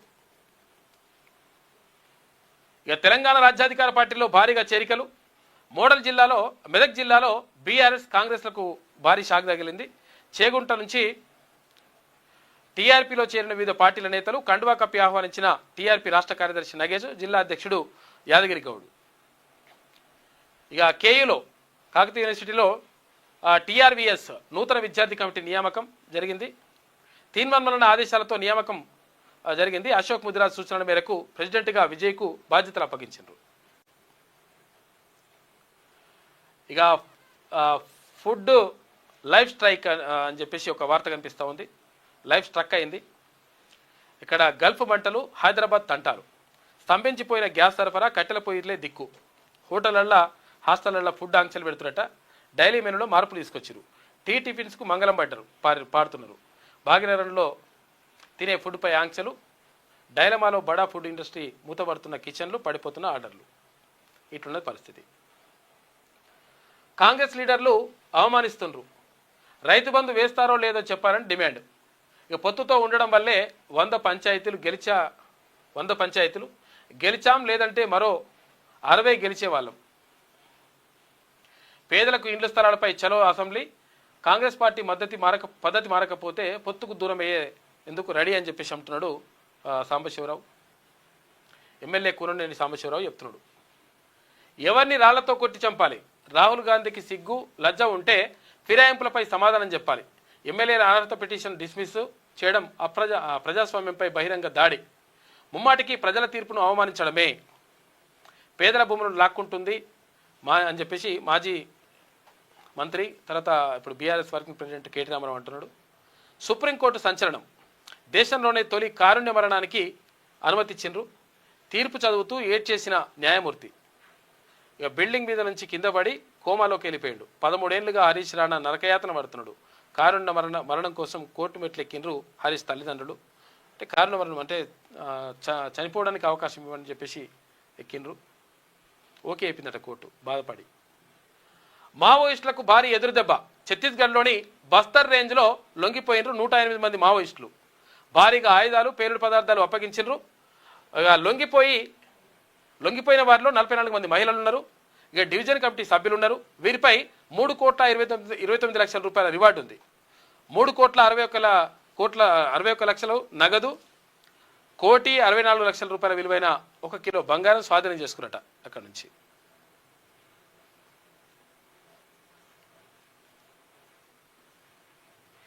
ఇది శనార్థిలో ఉన్నటువంటి ప్రధాన కథనాలు. ఇక్కడ ఏముంటుందో చూద్దాం. కారుణ్య మరణానికి అనుమతి. సుప్రీంకోర్టు చారిత్రాత్మక తీర్పు ఇచ్చింది. 13 ఏళ్లుగా కోమాలో ఉన్న హరీష్ రాణాకు విముక్తి. దేశ చరిత్రలోని తొలి కారుణ్య మరణం కేసుగా రికార్డు ఎక్కింది. చనిపోవడానికి అవకాశం ఇయ్యారు అసలు యాక్చువల్గా ఇచ్చిండ్రు. ఎరువుల పైన వార్ ఎఫెక్టు. గల్ఫ్ నుంచి ఎరువుల సరఫరాకు బ్రేక్ పడ్డదట. హర్ముజ్ మూసివేతతో ఆగిన సరఫరా. ఎల్పీజీ కొరతతో కంపెనీలపై ప్రభావం పడుతుంది. తగ్గిన ఉత్పత్తి, పెరుగుతున్న ధరలు. ఫిరాయింపులకు క్లీన్ చిట్. గోడ దూకిన ఎమ్మెల్యేలపై స్పీకర్ తుది తీర్పు. దానం కడియం పార్టీ మారలేదన్న సభాపతి. ఇటు కాంగ్రెస్ బీఫాంపై ఎంపీగా పోటీ చేసిన దానం. కాంగ్రెస్ సమావేశాల్లో పాల్గొన్న కడియం. అయినా బీఆర్ఎస్ సభ్యులేనని తేల్చిన ప్రసాద్ కుమార్. 10 మంది ఎమ్మెల్యేలపై ఫిర్యాదులు కొట్టివేత. ఇక సర్టిఫైడ్ కాపీలు ఇవ్వని స్పీకర్ కార్యాలయం. తీర్పుపై న్యాయ సమీక్ష కోరనున్న బీఆర్ఎస్. హైకోర్టు అవసరమైతే సుప్రీంకోర్టుకు వెళ్లే యోచనలో ఉందంట BRS party. Food industry shut down. మళ్ళీ లాక్డౌన్ నాటి పరిస్థితులు కనిపిస్తున్నాయి. చరిత్రలో చీకటి రోజు. ధాన్యం కడియంకు క్లీన్ చిట్. ప్రజాస్వామ్యంపై దాడి అని చెప్పేసి ఇక్కడ కేటీ రామారావు ఆరోపిస్తున్నాడు. ఆర్థికంలో అచీవర్ తెలంగాణ. అప్పుల నియంత్రణలో మేటి, ఆదాయ సమీకరణలో సాటి వెల్లడించిన 2023-24 ఆరోగ్య సూచి నివేదికనట. కేసీఆర్ పాలనకు నీతి ఆయోగ్ కితాబ్ అని చెప్పేసి గొప్ప చెప్తే అట్లా రాసుకొస్తామే. డీజీపీ పోస్టుకు 3 పేర్లట. ఆనంద్, సివి ఆనంద్, సౌమ్య మిశ్రా, ప్రభాకర్ ఆప్టే. తదుపరి డీజీపీ పోస్టుకు యూపీఎస్సీ సిఫార్సు చేస్తుందట. కొత్తగా రైతు డిస్కం ఏర్పాటు చేస్తున్నారు. ఇక తమ్మిడిహెట్టి అసాధ్యం. అక్కడ బరాజ్ కట్టరాదు, సాంకేతికంగా కుదరదని చెప్పేసి చెప్పిరట. ఫుల్ రాసుకొస్తుంది ఇట్లా. రాష్ట్రాన్ని ఏటీఎంలా మార్చి రేవంత్ దోపిడీ. మేనల్లుడికి సర్కారు భూమిని కట్టబెట్టిన ముఖ్యమంత్రి. పొంగులేటి మైనింగ్ను మించి 3 పెద్ద క్రషర్లట. కోకాపేటలో బీఆర్ఎస్ బృందం నిజ నిర్ధారణ చేసిందట. అయ్యో దేవా, నీళ్లు రావా. దేవాదల ఎత్తిపోతల పథకం కింద వరంగల్ ఉమ్మడి జిల్లాకు సాగునీటి భరోసా ఇవ్వకుండా కాంగ్రెస్ సర్కార్ ఆగం చేసిందని చెప్పేసి ఒక వార్త కనిపిస్తూ ఉంది. ప్రజాభిప్రాయం లేకుండానే ఇండ్లు కూలుస్తారా? మహాత్మాగాంధీ పేరుతో ప్రజలను హింసిస్తారా? ప్రజలతో చర్చించకుండానే డిపిఆర్ విడుదల చేస్తారా? రేవంత్ రెడ్డి సర్కార్ నిలదీస్తూ మేధా పాట్కర్ లేఖ రాసిందట. మేమే రాజులమనే ధోరణి సరికాదు. గాంధీవాదం ముసుగులో ఉండాలి, మనసులో ఉండాలి. విగ్రహాలు పెద్దవైతే గౌరవం రాదు. ప్రజలు ఐక్యంగా పోరాడితేనే ప్రభుత్వం దిగొస్తుంది. గాంధీ సరోవర అంశంపై గాంధీ మునిమనుబడు తుషార్ గాంధీ మాట్లాడినట. ఇది న్యాయమేనా రాహుల్జీ? మా ఇండ్లు లాక్కొని మమ్మల్ని రోడ్డును పడేయడం న్యాయం, మానవత్వం కిందికే వస్తుందా రాహుల్జీ అంటూ కాంగ్రెస్ అగ్రనేతకు లేఖ రాస్తుందంట గాంధీ సరోవర్ బాధితురాలు చిన్నారి. ఇక్కడ నిన్న గవర్నర్గా శివప్రతాప్ శుక్లా ప్రమాణ స్వీకారం చేసిండు. ఇది నమస్తే తెలంగాణలో ఉన్నటువంటి ప్రధాన కథనాలు. అయితే మొత్తం మీద జరుగుతున్నటువంటి పరిణామాలు ఇట్లా ఉన్నాయి. అయితే ఏదేమైనప్పటికీ వెలుగుమట్ల బాధితులకు న్యాయం జరిగింది. ఇంకా ఎవరైతే మిగిలిపోయినటువంటి బాధితులు ఉంటారో వాళ్ళకు కూడా న్యాయం చేయాల్సినటువంటి అవసరం ఉన్నది. కాబట్టి వాళ్ళని కూడా పరిణలోకి తీసుకొని వాళ్ళకు కూడా ఎలాంటి న్యాయం చేస్తారో తెలపాలని చెప్పేసి నిన్న తీర్మానం అడిగిండు. దానికి మంత్రులు కూడా సానుకూలంగా స్పందించిండ్రు. నిజంగా కూడా వాళ్ళకు కూడా న్యాయం జరగాలని చెప్పేసి కోరుకుందాం. ఇక కట్టెల పొయ్యిలే దిక్కు అయిపోయింది. మళ్ళీ పాతకాలంకి వచ్చింది లెక్క. గ్యాస్ బీజ్ దొరకలేదంట, కమర్షియల్ గ్యాస్. దీంతో హోటళ్ళు, రెస్టారెంట్లు, తర్వాత హాస్టళ్ళు ఏవైతున్నాయో వాటి పరిస్థితి ఆగమ్య గోచరంగా ఉంది. ఏది ఏమైనప్పటికీ ఇరాన్ ఇరాన్ ఇజ్రాయెల్ అమెరికా యుద్ధం భారత్ మీదకి వచ్చి పడ్డది, అది మన దగ్గర కూడా పడ్డది, మన హైదరాబాద్